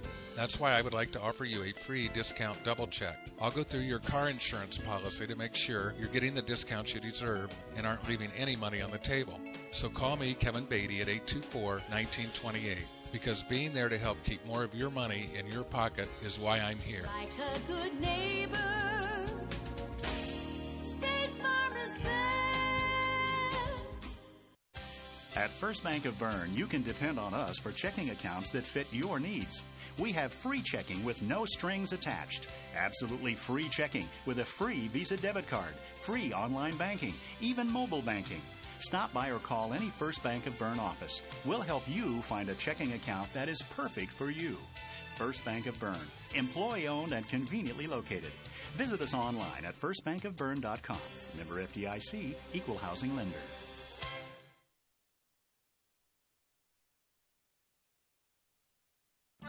Pizza Hut is changing the way you think about pizza with their Flavor of Now menu. With over 2 billion combinations of new ingredients, crusts, and sauces, you can customize your pizza and take it where pizza has never gone before. But don't stress, all the old-time favorites are still available. At Pizza Hut, it's everything you've always loved about pizza and more. Order online now at pizzahut.com or download our mobile app. Pizza Hut Flavor of Now menu at your local Pizza Hut in Bluffton. The new Kaler Nickel Foundation Family YMCA, 550 West Dustman Road in Bluffton, is now open and invites you to stop by and take a tour of the new facility. When you join the Y, you're not just a member of a facility, you're part of a community, surrounded by friends as well as caring and knowledgeable staff. Here are just a few of the benefits of joining the Y. Unlimited participation in group exercise classes, free childcare while you work out, and free private health and wellness consultations. You don't want to miss out on all your local YMCA has to offer. To learn more, visit fwymca.org. He shoots, he scores, it's out of here. He could go all the way. That's the reaction you'll get when you get her a gift of fine jewelry from Daniel's Jewelers in Bluffton. Hi, this is Dan and Jane from Daniel's Jewelers, and we want you to score big. We have beautiful diamond pendants, rings, and earrings, including diamonds in motion.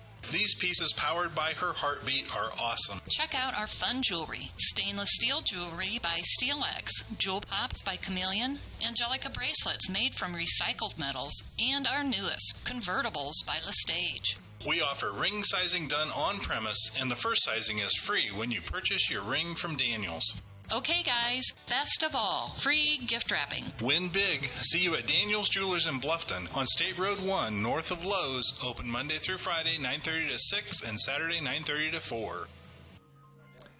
Welcome back to WellsCountyVoice.com. Bluffton Tigers football here on the Voice Sports Network. Scott Menser, Sim Kipfer on the call. Dalton Craig on top, running the camera for us tonight.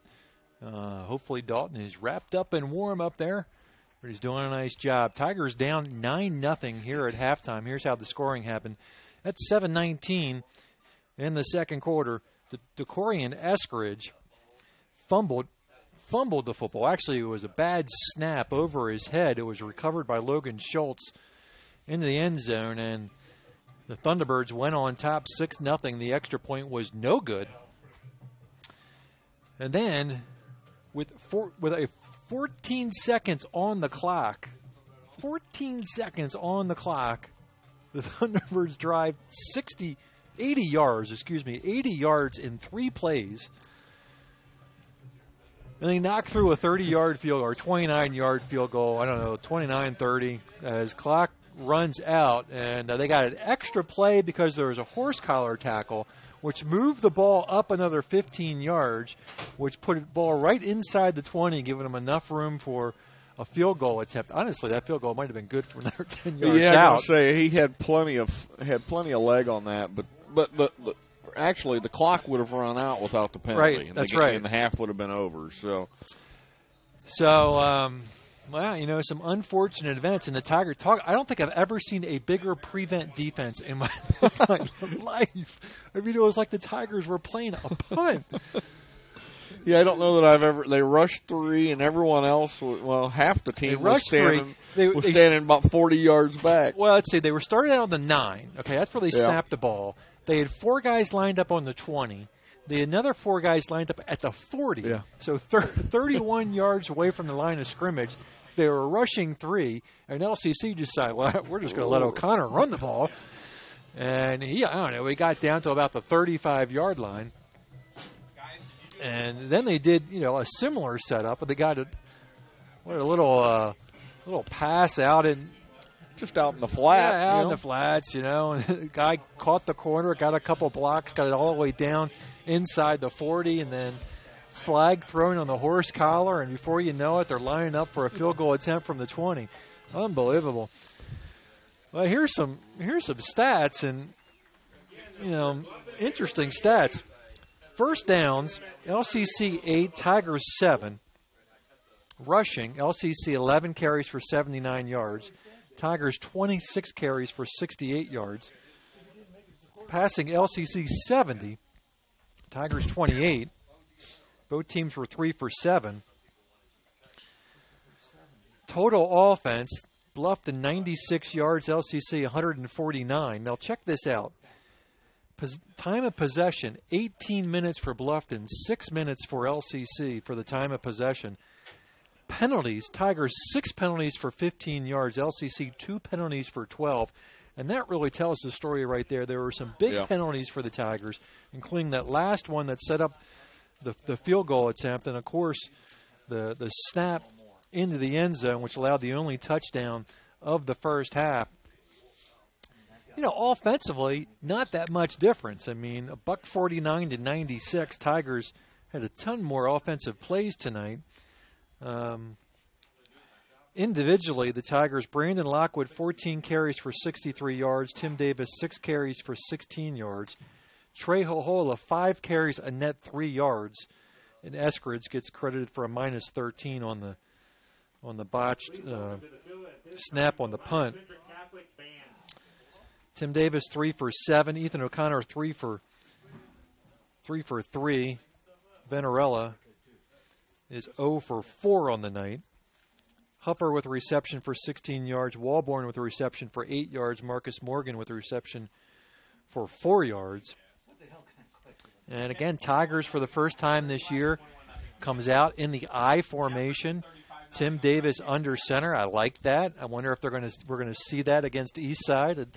I'd like to think that we will see that against Eastside. Gives them another dimension. Don't know what the situation is right now with Dwayne Eskridge. Can you imagine coming out of that offset eye if Dwayne's healthy, if you get him moving forward with the ball rather than... Maybe we could have the Eskridge eye. Ooh, there you go. Get the Corian as the up back, Dwayne as the tailback. I don't know. We'll just have to wait and see, I guess. We did get some tweets in, so let's see if we can hustle through some tweets.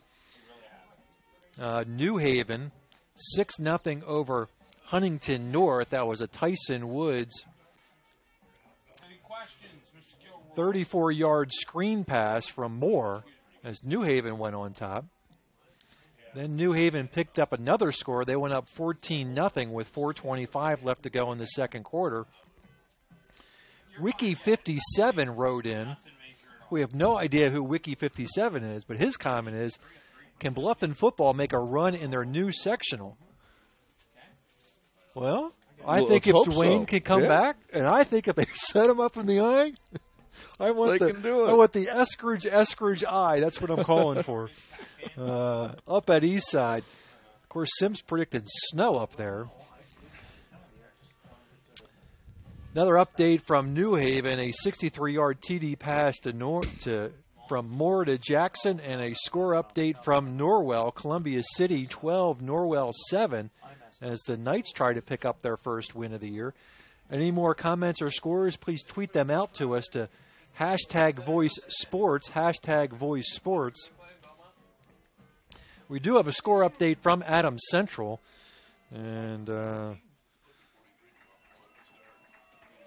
it is 14-7 Jets on top of the Warriors at half. That is at Adams Central. That game is for the ACAC conference title, as we have admonished our crew at Woodland from Adams Central for not tweeting us. So we're expecting tweets from those guys coming into the second half.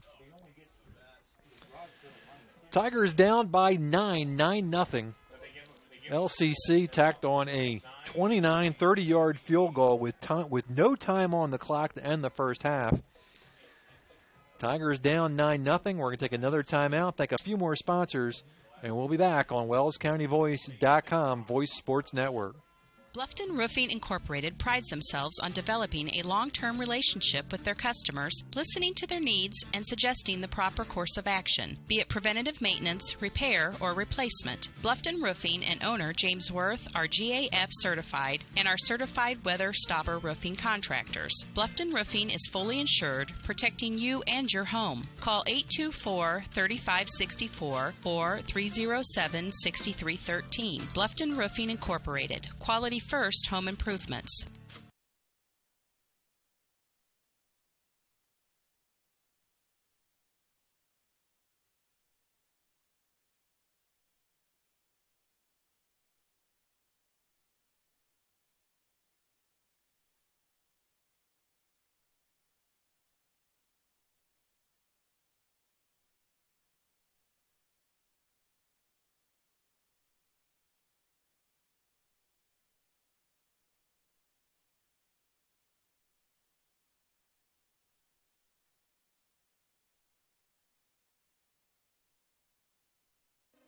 Are you taking the first step towards a healthier you, or are you just tired of the same workout? From beginners to fitness veterans, the Greater Fort Wayne YMCA is the place for you. We offer a full range of workout equipment, personal trainers, certified instructors, a full line of classes, an indoor pool, and so much more. Have peace of mind when you work out with childcare available. The Greater Fort Wayne YMCA is so much more. Join today. Visit fwymca.org.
Well, welcome back here to the Voice Sports Network. We got a couple minutes before we put 3 minutes on the clock, so we got about 5 minutes as the teams make their way back out on the field.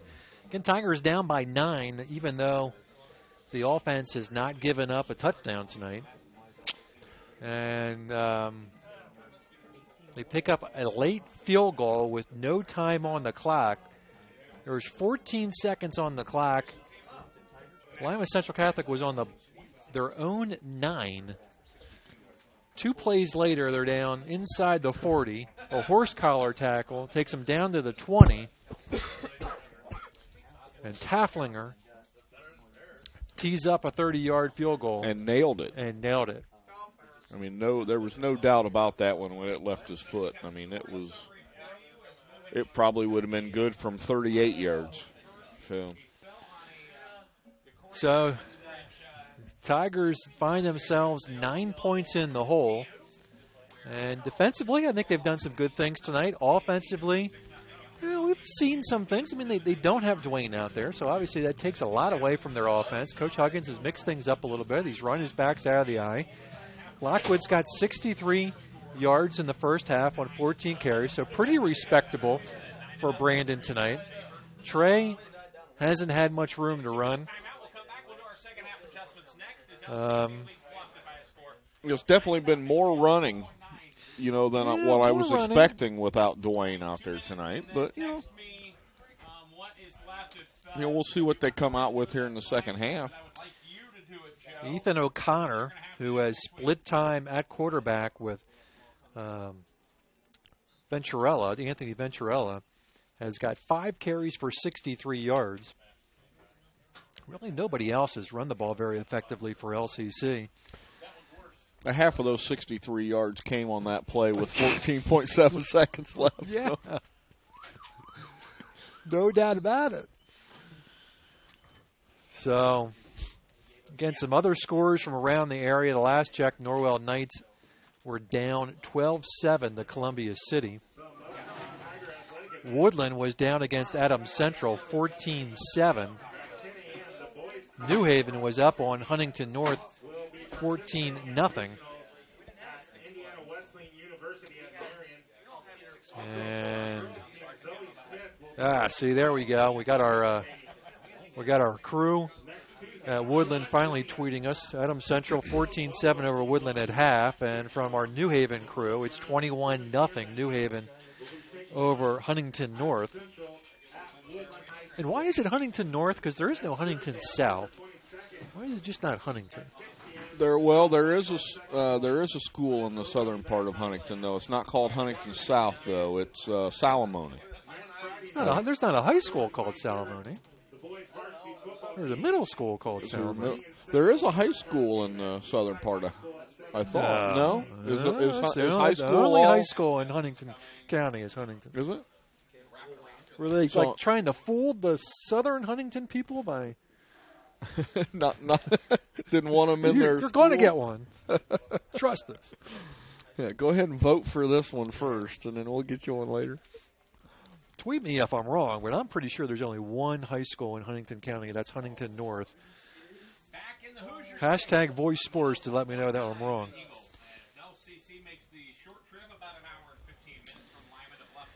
Well, first time we've seen this LCC squad. They did take on Woodland early in the year. They lost that game by 3. I think it was 29-26 was the final against Woodland. Woodland taking on Adams Central tonight. Jets up by 7, 14-7. And we've got about a minute away before we get the third quarter underway. Thank you for joining us here on the Voice Sports Network. Tafflinger will kick it off. Lockwood and Hohola will be deep. Scott Menser, Sim Kipfer on the call. Dalton Craig running the camera tonight. And it is a chilly, windy night. So Dalton certainly got the short end of the stick on the crew assignments tonight. But he's got the best seat in the house. He does have the best seat in the house. As we're in here with our lights on, this is the first time I think the lights have been on in the press and the great box. thing about having the lights on in the press box is we get to look at our reflection through the window. Yeah. I don't know what prompted turning the lights on here.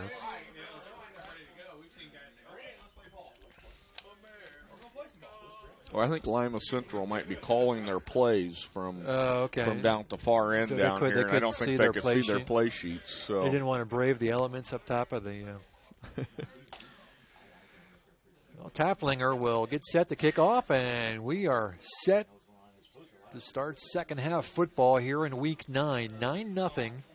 The Thunderbirds of LCC Lima Central Catholic on top.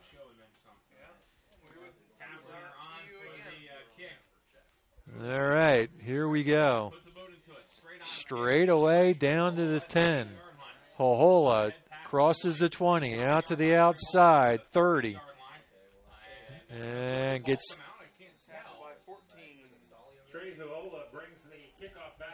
jumped on by a bunch of people. Brendan Stoley in on the tackle for the Thunderbirds. It'll be 1st and 10, Bluffton. From the 30. The 1st and 10 for the Tigers at the 30-yard line. So the last half of regular season football. Next week, the Tigers will open up sectional play. They'll be at Eastside taking on the Blazers. And Davis will open up in the shotgun. And Trey looking for some room and gets across the 35 to the 36.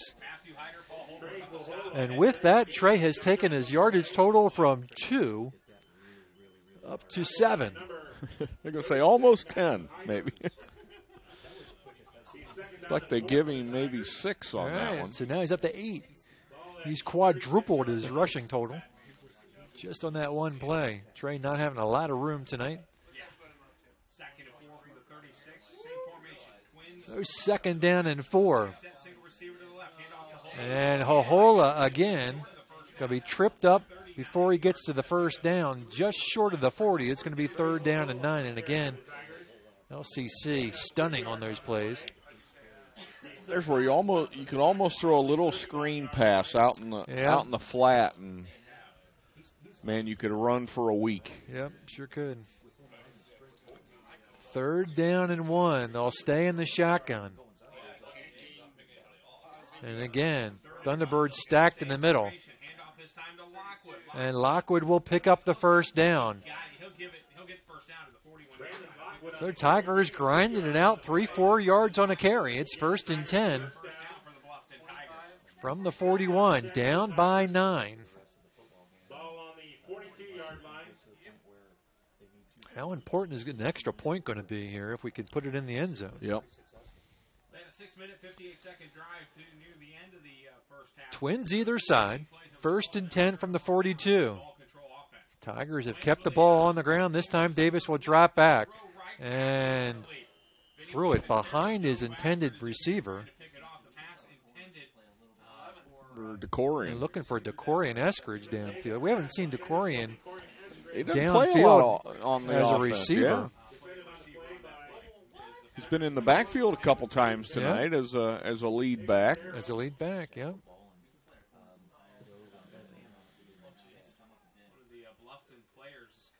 And one of the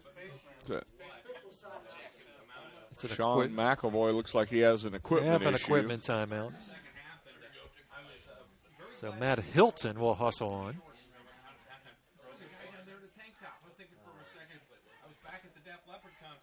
After the incomplete pass, it'll be 2nd down and 10. 10-19 left to go in the third. Just underway here in the third quarter. Tigers' first possession, they picked up the first down. It's 2nd down and 10. Davis with a lone back.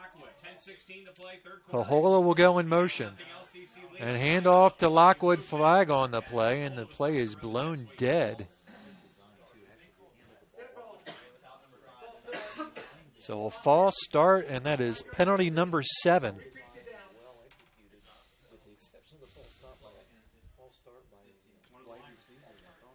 Back to the 37. Now it's going to be 2nd down and 15. After the penalty, it'll be 2nd down and 15 for the Tigers. Ball on the 37-yard line. So with 2nd and long, Tigers will bring triplets out to the near side.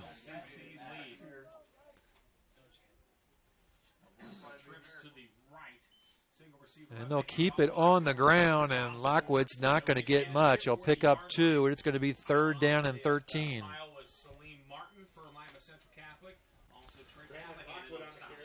Yeah, Lima Central, they're bringing the house on almost every play now. And yeah, I think a little screen pass would be a good call right now.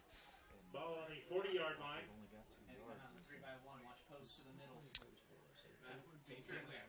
So 3rd and 12.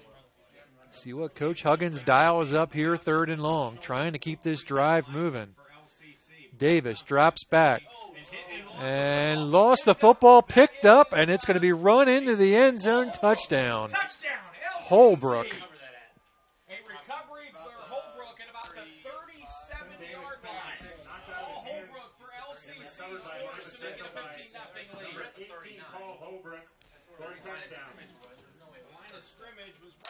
Well, another touchdown for LCC by their defense, and it's 15-0. 15-0 in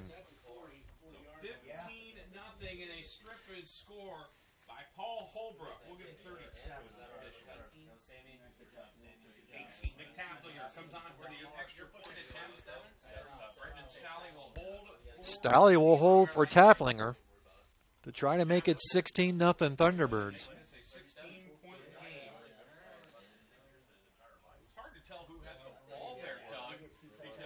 The snap, the hold, the kick is up, and is good.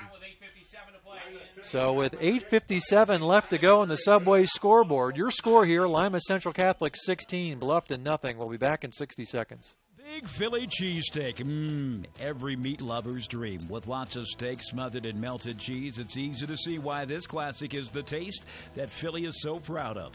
Subway melts loaded up with your favorite fresh fixins and lots of ooey gooey melty cheese. They're the ultimate in flavor. For a limited time only, try the chicken cordon bleu or the chicken marinara melt. It's melted goodness made irresistible. Subway of Bluffton. Eat fresh with 2 locations to serve you on North Main and inside Walmart. TW Fable, a modern American restaurant, is located inside the clubhouse at Timber Ridge Golf Course at 2330 East, 250 North in Bluffton. You can enjoy a fine dining experience Tuesday through Thursday, 5 to 9, Friday and Saturday, 5 to 10. Kitchen closes 1/2 hour prior to lounge. If you are looking for a great spot to have lunch, visit 250 Grill to enjoy some sandwiches, wraps, salads, and appetizers. TW Fable Restaurant. 16-0. 2 defensive scores for LCC. 8:57 left to go in the third, and Tafflinger will kick it off again. This kid's got a leg. Dropped by Lockwood, picked up by Hola at the 10, 15, and drugged down by a handful of Thunderbirds. Well, the Tigers offense will come back out on the field. New Haven up 21-0 against Huntington North. And again, last score from Adams Central, Jets on top of the Warriors, 14-7. Boy, the Jets have got to be heavy favorites right now in sectional play. Yeah. In section, they're going to be tough to beat. They're class 1A. They're going to be tough to beat. 1st and 10 from the 10. They'll keep it on the ground, and Hohola flipped over around the 19.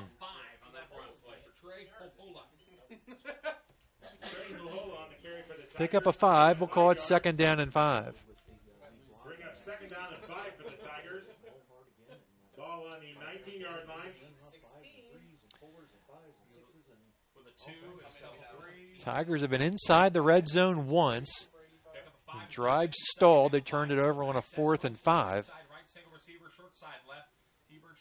And Davis will hand off inside again and bottled up by the Thunderbirds. Maybe picks up a yard.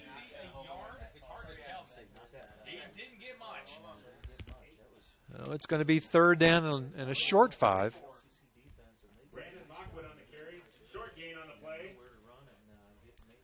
And next week, Tigers will take on Eastside.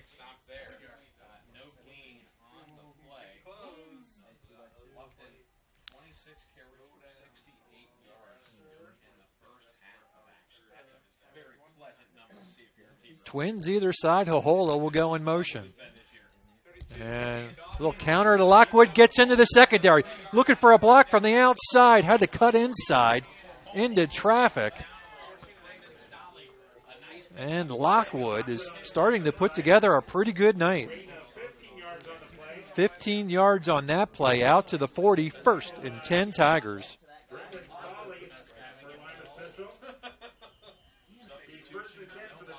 Lockwood has got to be pushing 80 yards now. 88. And they'll go back to the I. Decorian as the lead blocker, but they'll give it to Trey Hohola, and that play has just not worked tonight. Yeah, when Trey has run east and west, he just hasn't had any luck tonight. They need to rip that one out of the playbook right now and save that for another night, because that's just not going anywhere. So Trey will lose a yard. It'll be 2nd down and 11.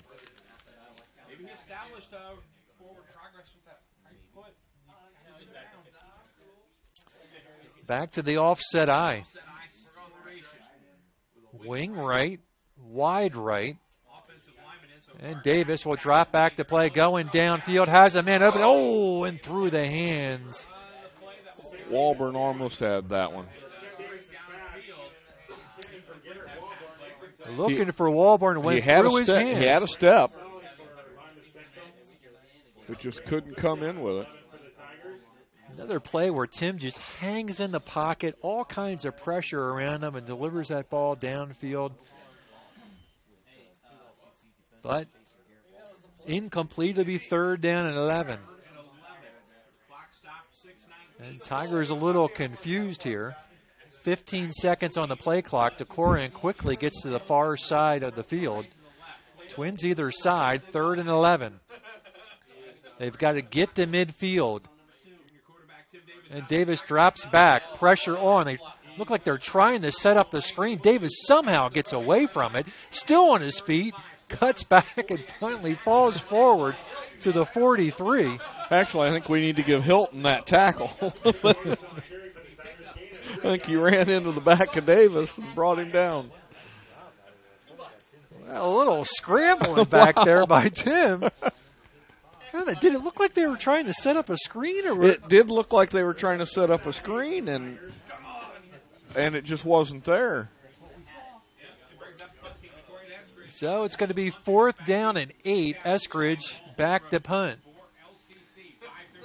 They've already sailed one over his head. See if they can get a good snap on the way. Pulls down the high snap and gets it away, end over end. And it's going to take a big Bluffton bounce. Down at the 15, so a nice punt by DeCorian. And with that, LCC will take over with 5:19 to go. Tigers down by 16, 16-0. No other updates from any other broadcast. If you want to send us a tweet, hashtag Voice Sports, hashtag Voice Sports. You send us a tweet, we may just put it up on our broadcast screen, and you can go back and relive it. Relive your tweet on our archive. You could stop it, stare at it, take a screenshot of it, and save it for all posterity. You could even take a selfie with it if you'd like. There you go. O'Connor dances his way across the 27, down near the 28, 29. First down for O'Connor.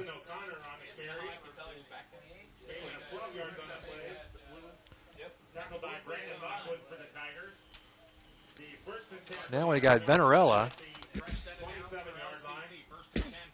as the quarterback. O'Connor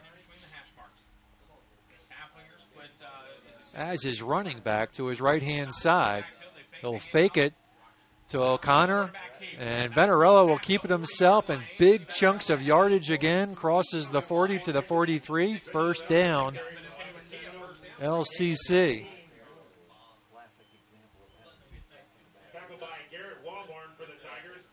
The 1st and 10 for Lima Central. Ball on the 42-yard line. Lima Central's offense has not scored a touchdown tonight.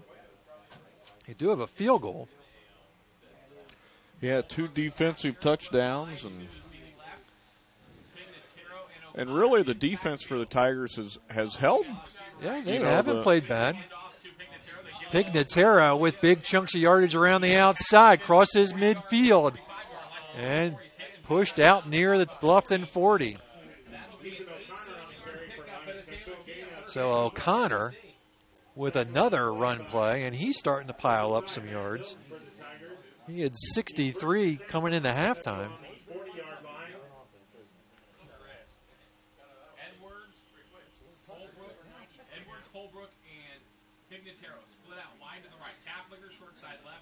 LCC will set up triplets on the far side. 1st and 10 from the Tiger 40. They've been doing it on the ground so far on this drive. Venarella will hand off to O'Connor again, and he barrels his way into the Tigers secondary near first down yardage, close to the 30. Going to be just a bit short. 2nd down and 1. Colton Moore on the tackle. And you get the sense maybe the Tigers defense is starting to wear down a little bit. I think they're starting to wear down, and Connor's a big guy, and Venarella's got triplets on the far side. O'Connor to his right-hand side. Single receiver on the near side will drop back. Looking downfield, has a man open, but overthrown. So incomplete pass. And with a team that averaged 243 yards in the air. Yeah, they haven't thrown much tonight, really, or haven't they threw the ball much. 3 times, or 7 times they completed 3 for 70 yards in the first half. That's the first one in the second half. First one in the second half. So it'll be third down in a yard. Back split alongside Venerella. He'll give it to O'Connor, and he fights his way forward, and second effort may get him the first. And they will pull the sticks down and move them. Yeah, Eskridge hit him in the backfield. He's a big, strong kid. He is. I mean, I think they have him listed at 6'2", 200 pounds, so. And I would say he's every bit of that. He's every bit of 200, absolutely. Venerella again in the shotgun. And he will keep it himself. Finds a little seam and gets it across the 25 to near the 22. It'll be second down and 4. O'Connor will go to the sideline. He came up limping a little bit after that block that he... and supposedly he was nicked up a little bit coming into this game. Boy, I think if I'm LCC, I just let him get some rest. Second down and 4. Venerella will drop back. Looking across the flat's complete, but it's not going to be for much, maybe a yard.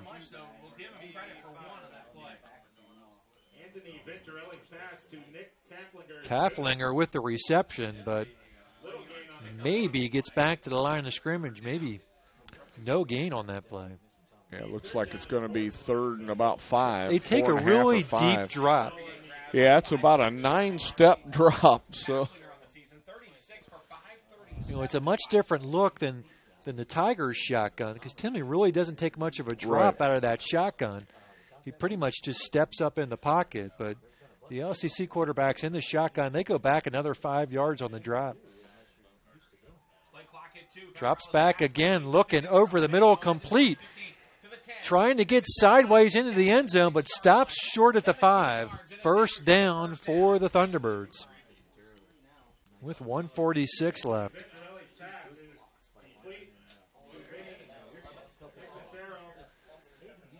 Found Pignataro just across the middle and gets it all the way down inside the 10 to about the 7. It'll be first and goal. O'Connor back in on the right-hand side of Venerella. Will pull it down, keep it himself, cuts inside, flag on the play. Yeah, that's going to come back. That's going to come back. So gets in the end zone, but it's going to be coming back.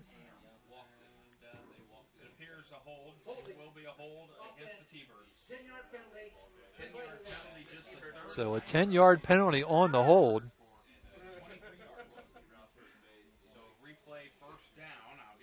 And Woodland driving right now, trying to tie that score up at the end of the third quarter. It was 14-7 on last check. New Haven has taken a 28-0 lead over Huntington North with 11 minutes left in the third. Here, we'll back it up 10, first and goal from the 20. Buck and 25 seconds left in the third. Venerella with the pressure on and throws it incomplete. And it'll be third, second and goal from the 20. Yeah, Venturella had some pressure in the back, and then there was good coverage on the receiver coming across the flat. 16-0 here, 1:21 left to go in the third. Next week, we will be in Butler, Indiana, as the Tigers take on the Blazers of Eastside. Second and goal from the 20. Venerella will hands off. O'Connor jumps over a tackler, still on his feet, inside the 5. But I think this one's going to come back again. And two flags in the backfield.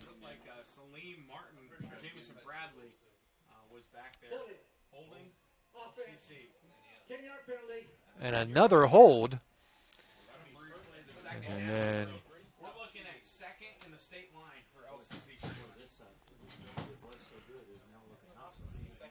it'll stay second down, but it should be going to be depending on where the hold was, because they'll mark it off from the spot of the foul.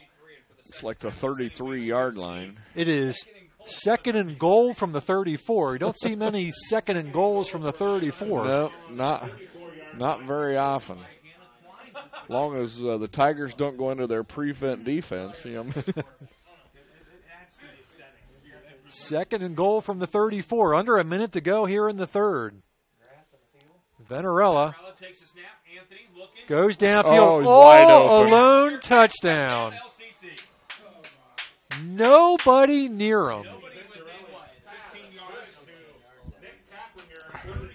Taflinger, he came out wide open. Nobody around him. 22-0 Thunderbirds, pending the extra point.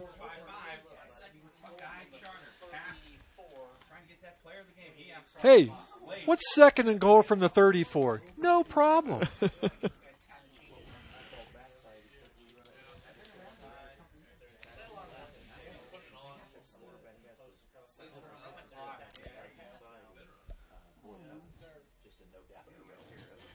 Got a Thunderbird tying his shoe over there, waiting to set up for the extra point.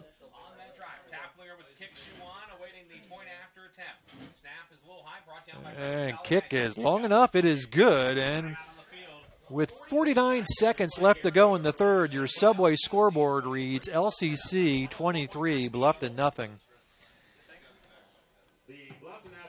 We'll be back in 30 seconds.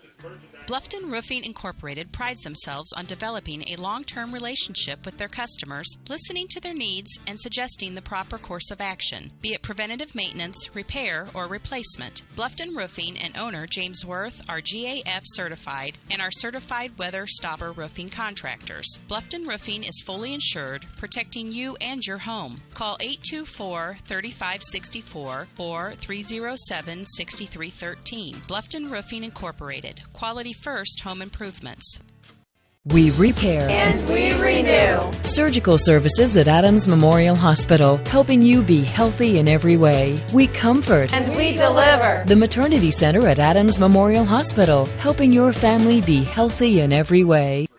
Well, 23-0 here at Bluffton High School. LCC completes their first offensive touchdown of the night on a second and goal from the 34 to a wide open Taflinger. Hohola will field it from the 2 and tripped up as he crosses the 20, and they'll mark it about the 22. And that's where the Tigers will start their next offensive drive. 23-0.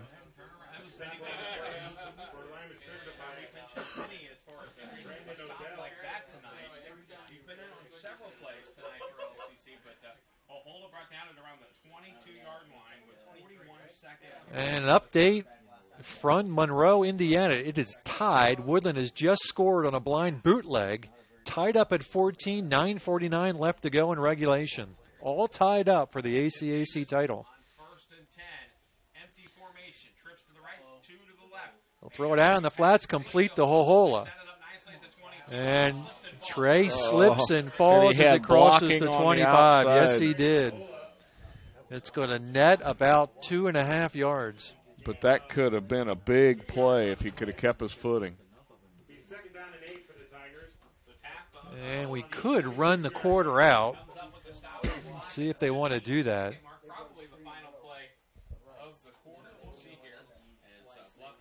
10 seconds on the quarter clock, 17 seconds on the play clock. They are going to run another play, it looks like. And he's going to be sacked. And that will run out the third quarter. Subway scoreboard reads LCC 23, Bluffton nothing. We'll be back.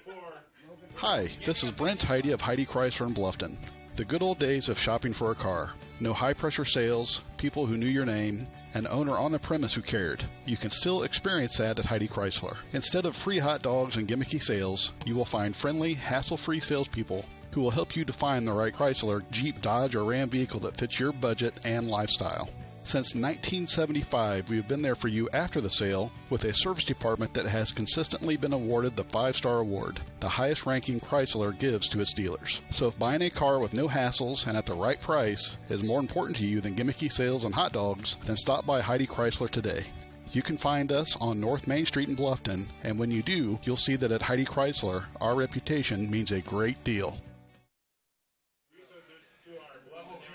Welcome back to the Voice Sports Network. Scott Mentzer, Sim Kipper on the call. Dalton Craig on the camera. Up top on the press box. 23-0. The Thunderbirds of LCC on top.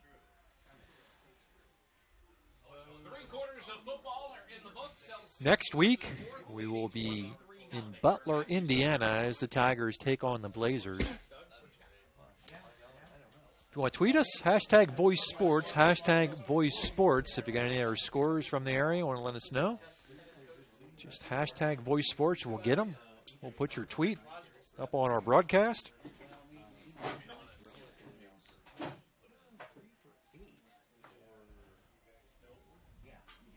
We were looking at halftime when the last time the Tigers were at Eastside, and it was back in 2012. Tigers dropped that game to the Blazers 52-12, and the season before that, as Davis rolling right, pressure on, steps up, and he's going to be dropped again. That time Tim might have held on to the ball just a little bit too long. He just didn't feel that pressure coming in from behind him, and that was one of the few times he just didn't have a great feel for his pocket. So, yeah, the Tigers were at Eastside back in 2012. They lost 52-12. The season before that, Coach Kolkman, I think that was his second season, if I remember correctly. Yep. They lost in overtime 16-3. Now, another high snap. DeCorian pulls it down. End-over-end kick. LCC is going to let it bounce, and we'll get a little bit of a Bluffton bounce. But great field position for the Thunderbirds. Was that overtime game? Was that the one that was in the snow? That was in the snow, if I remember correctly. It was brutal. That must have been a field goal to win it, because the final was 16-13. So it had to be a field goal, right, in overtime? Or how do they do overtime? I don't even know. I don't know. It's been too long. I've slept a time or two since that game. Did both teams get the ball at the 20? Is that how? Yeah, I think it was. Well, it had to be a field goal. But it was a field goal. But now 1st and 10 for LCC. We'll look at a couple other sectional matchup here, and that ball has just kind of popped up in the air. Not a great throw. I don't know whether his arm got hit or not. Say either his arm got hit or it slipped, badly out of his hand. Not a pretty throw. Looked like a duck floating around out there. A couple other sectional matchups of area teams. Heritage will be at home taking on Lakeland. Southern Wells will go on the road. They'll be at Union City. LCC with a handoff, and it's going to pick up about 3. Adams Central will be at Westdale. They shouldn't have much trouble against Westdale. Woodland will be at Central Noble. They'll be heavily favored in that contest. Ball at the 50-yard line. Yep. Which one? They gave him 4 on that play. Brings up 3rd down and 6.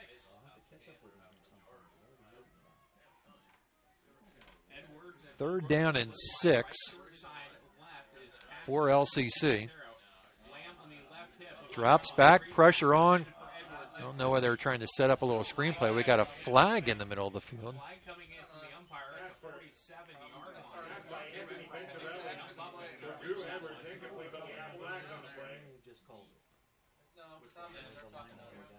Is it a legal man downfield, you think? Sometimes when you try to set up a screenplay like that, you get a lineman a little bit too far downfield. Down a little bit. Coach Huggins calling to decline it. Yeah, decline it, let it go 4th and 6.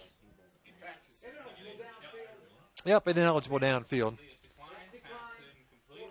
Norwell Knights, who are trying to pick up their first win at Columbia City tonight, they'll have Concordia next week for sectional play. And Leo will be at home taking on Logansport. So Anthony Vettorella to handle the punt duties on 4th and 6 from the 50-yard line. Vettorella, high kick. Vettorella with a high kick, high bounce, and takes a sideways bounce, and the Tigers will have it at their own 27. The Bluffton Tigers with 10:09 to play. Anthony Venturella's kick down by Lima Cental. 10:09 to go, 23-0 Thunderbirds. Let's look at the Sagarin ratings by sectional, see what they look like.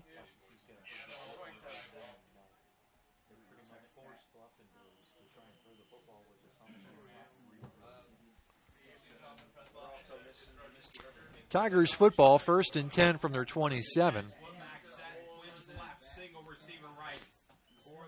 And again, LCC has been blitzing their defenders all night long. Trey again with another carry, doesn't go for much. He's going to lose a couple. Well, the Norwell sectional. Right now the Knights are at the bottom of the pack with a Sagarin rating of just over 30. We got timeout. Let's keep it here. Let's talk about some sectional action. Yeah, they could be up against Lures. Well, they've got Concordia. That's who they've drawn. Yeah. So Concordia comes with a sectional ranking of 68, Norwell 30. Belmont right in there at 67. So they're just a couple of points behind Lures, who's at the top of the stack. Yorktown also in that sectional. That sectional covers some territory. Yeah, it does. All the way from Peru. Peru to Fort Wayne. Where's Northwestern at? I've never heard of Northwestern. I'm not sure. Yorktown's all the way down in Muncie. Yeah. So you go from Muncie to Fort Wayne to Peru. Yeah, that one's spread out a long way.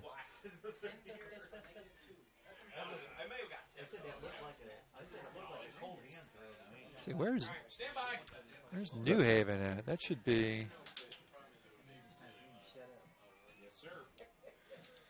All right, here we go. Sectional 20. This is the Leo and New Haven sectional. Dwenger, top-ranked team in that sectional with a ranking of 80. Leo at 74. New Haven at 63. Tigers 2nd and 13. Davis. And that's going to be complete. 85. No, it's not. Nick Huffer with the reception. Picks up of about 5 yards. It's going to be 3rd and 5. So Leo 2nd in their sectional. New Haven 3rd. Dwenger on top of that sectional.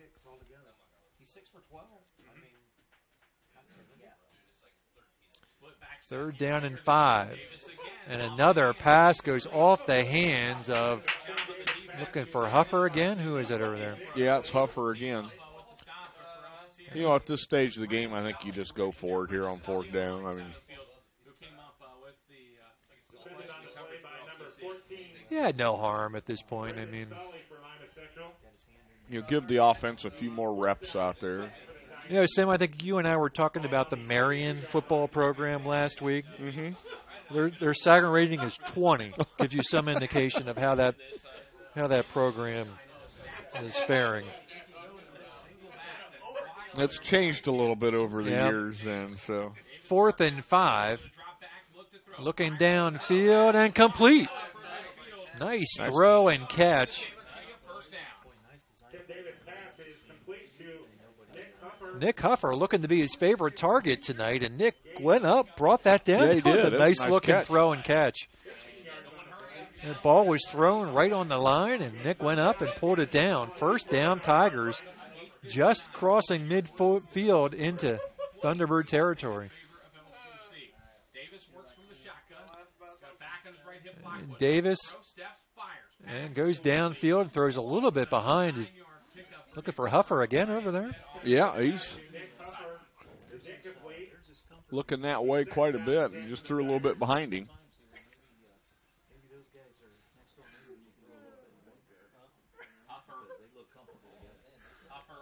Second down and 10. Look at the Adams Central sectional here in just a little bit after we call this play. Second down and 10. Under 9 minutes to go.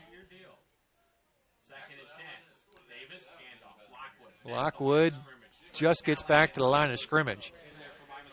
Here's the Adams Central sectional. They come in with a rating of 64. Shenandoah is about 10 points behind them, along with Tri-Central. Monroe Central, Southern Wells also in that pack. Westdale 20.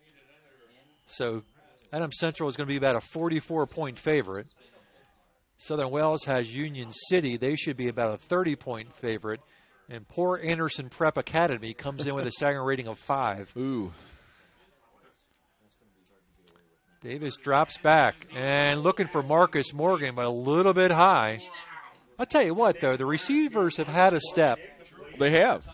The Thunderbirds are playing man-to-man, and the Bluffton receivers are running good routes. They have a step. The timings are just off a little bit.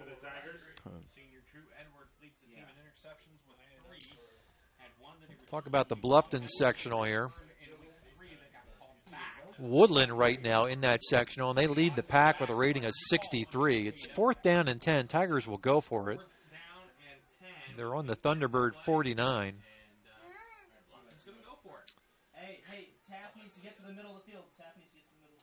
Split baggers, double stack to the left. And Davis drops back, pressure on, flag on the play, throwing downfield. It's going to be incomplete.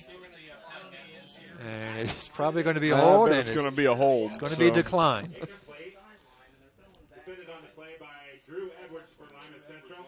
All right, Tigers sectional again. Woodland comes in with a rating of 63. Eastside second with 48. Whitco 46. Busco 40. Tigers 32. Hey. Oh. Personal foul against LCC. So that'll keep the Tiger drive going. They will not decline that penalty. No, they will not get the football.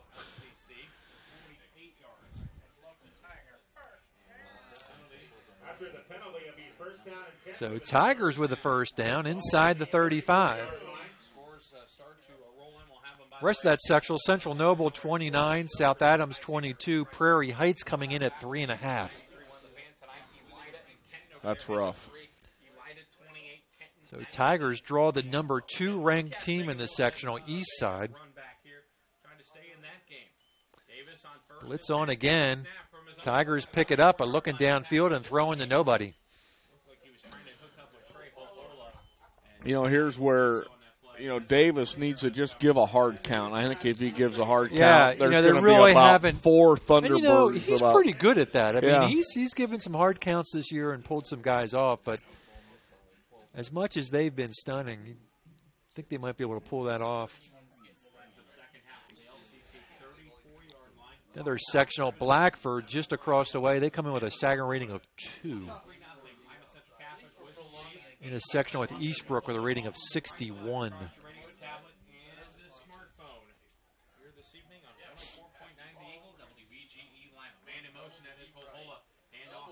And Trey going sideways again, and not much once more. So that sectional Blackford was in, that was the one that Bluffton was in last year. Blackford 0-8 this year. Blackford so far is averaging 8 points a game. They're giving up 45. They will face Taylor, who's got a rating of 24.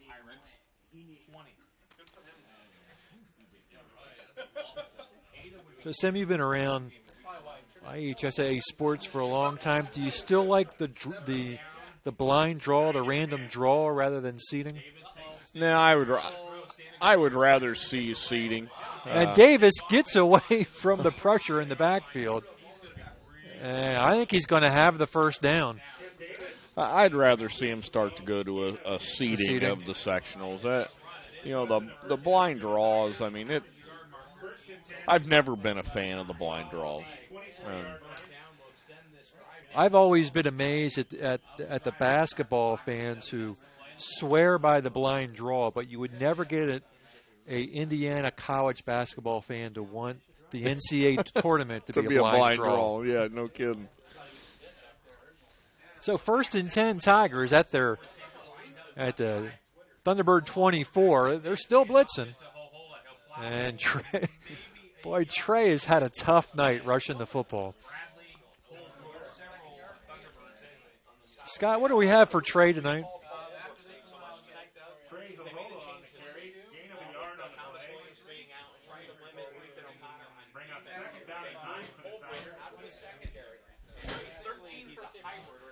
Thirteen carries for 15 yards for Trey. That's the definition of a tough night. That is a tough night.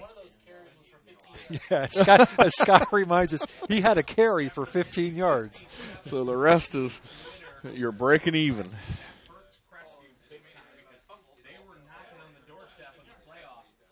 Second down and 9. It looks like we've got some equipment adjustment.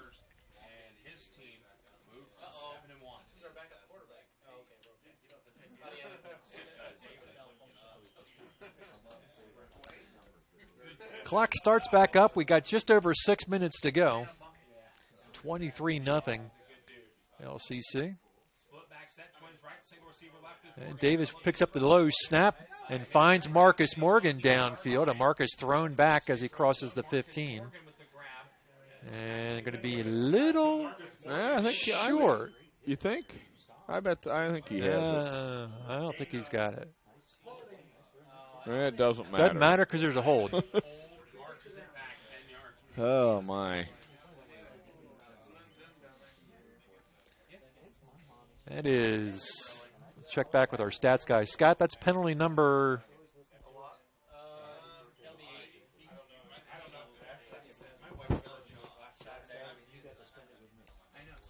I say it's penalty number 8, but they had 6 at halftime. I mean, only 2 in the second half? Is only a second one in the second half? Maybe. Yeah, I think they had a false start, and now that one. The Thunderbirds had more penalties on them here in the second half. So second down and 20. Davis back to pass. Looking to the sideline, complete near the 20 and thrown out of bounds. Walborn with the reception. It's going to set up a pretty manageable third down. 3rd and 5. Certainly 4-down territory, 5:29 to go.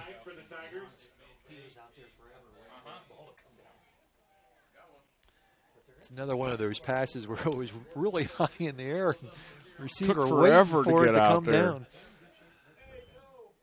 Inside handoff. And Hohola fumbles the football. We got a flag. No, that was a marker. Yeah. And they got it, and Lima Central has. Yep. Thunderbirds recover the fumble. So the drive has been stalled.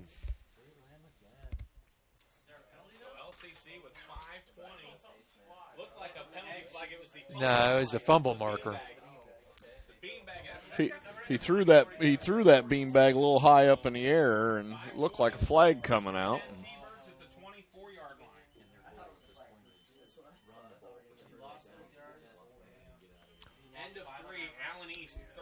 A little over 5 minutes remaining. You got to imagine that the Thunderbirds will try and run this ball and keep that clock going. Leo has wrapped up their season 42-14. Leo Lions over DeKalb as they finish up their first season in the new Northeast 8 Conference. And into the secondary and more. Logan Schultz gets it all the way out to the 40.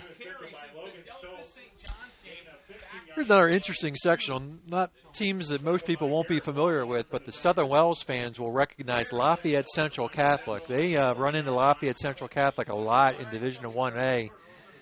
And talk about this spread. LCC comes in with a second rating of 90. Frontier 1.97.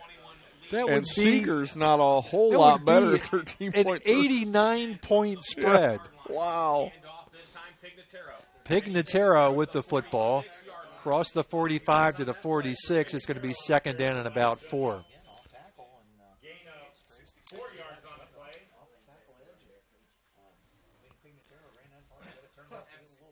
The LCC, again, has always been a Southern Wells nemesis. I can remember they met them, I think it was either in a regional or a semi-state game, and they lined up at the start of the game. You know, they all line up on the sideline, and LCC's number of players on the sideline is like 3 times longer than Southern Wells. It's like, how can this be? Every male player must be on the football team. Second down and 4. Venarella breaks a tackle, gets to the outside. Still on his feet. And finally drugged down inside Tiger territory, inside the 40 to the 38. First and 10, Thunderbirds.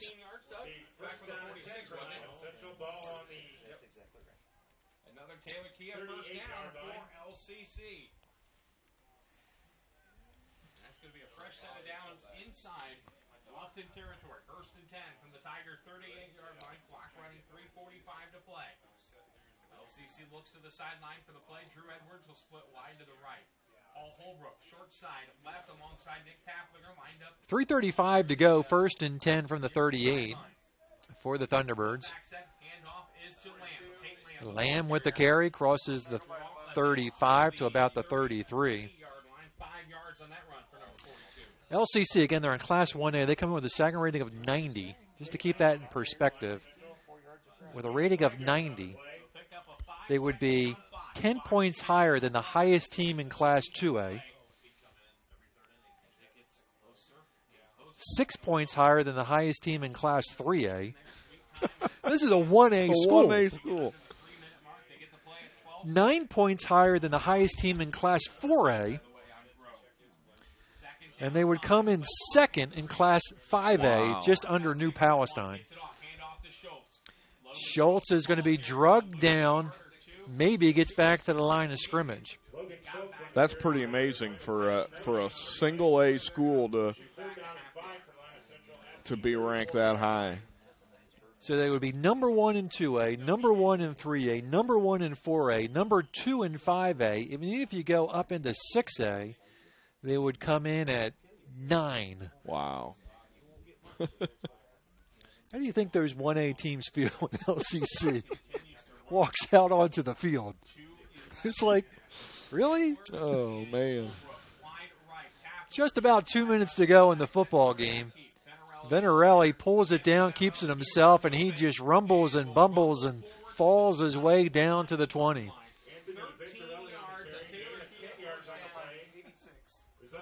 Tigers defense just I think they're just wore out. I think they're wore out. Go back to the locker room and get ready for Eastside. $1:55 left to go in the ball game. 23-0. Sim and I look for something more to talk about.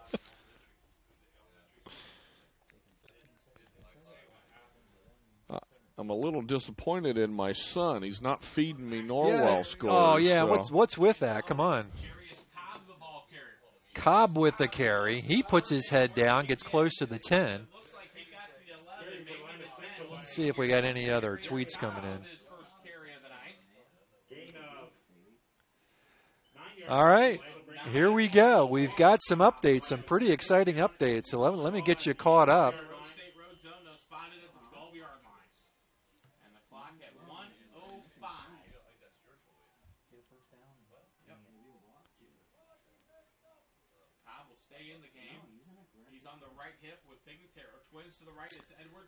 It's second down and 1. As soon as this play calls, I'm going to get you caught up on some results, and I don't think he picked up the first down.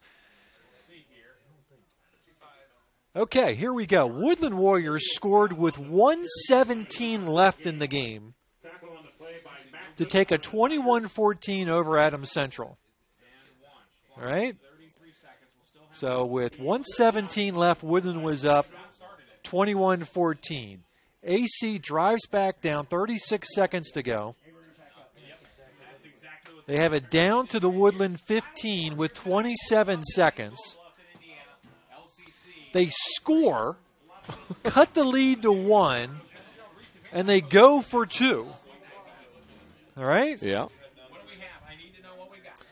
This is wrapping up. It's going to be 23-0. So AC scores. It's 21-10. They go for 2.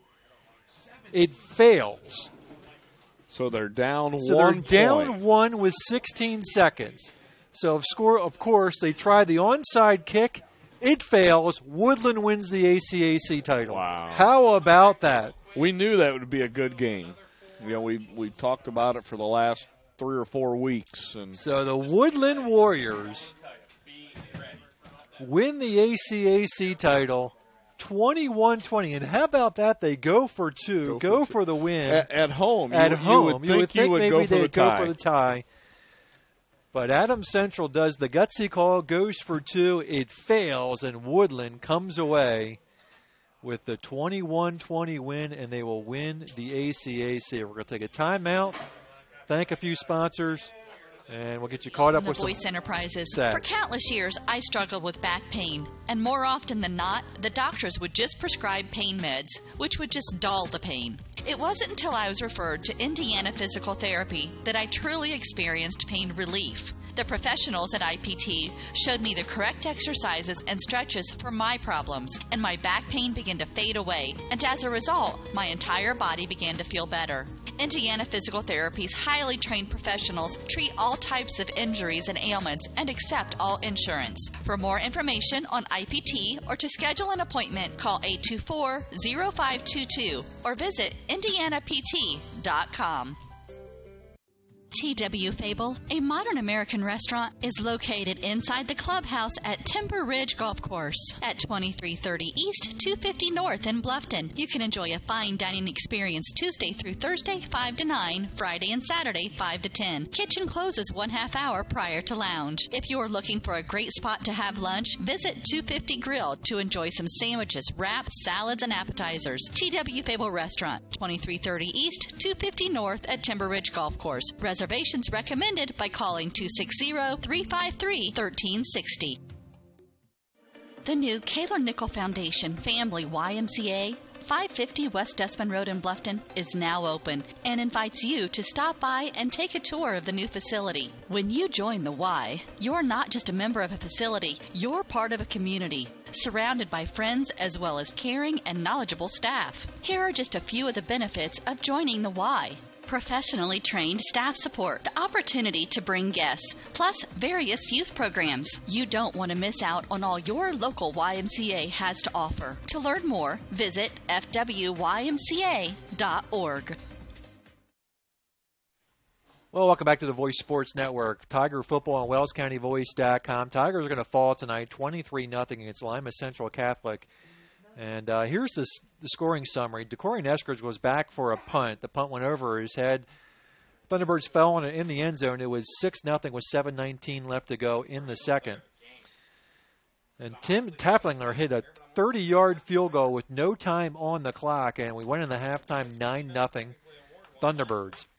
Tim Davis was sacked, lost the ball on a fumble. Holbrook recovered and went into the end zone. 37 yards. The point after was good. It was 16-0. And now on a 3rd and goal from the 34, Anthony Venarella hit Nick Tafflinger, who was wide open. No one was near him within 15 yards, 33-yard pass.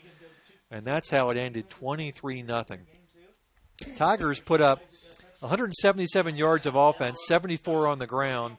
Or I'm sorry, 103 on the ground, 74 in the air. They rushed the ball 44 times tonight for 103 yards. So that's not a lot of yards per carry. No, it's not.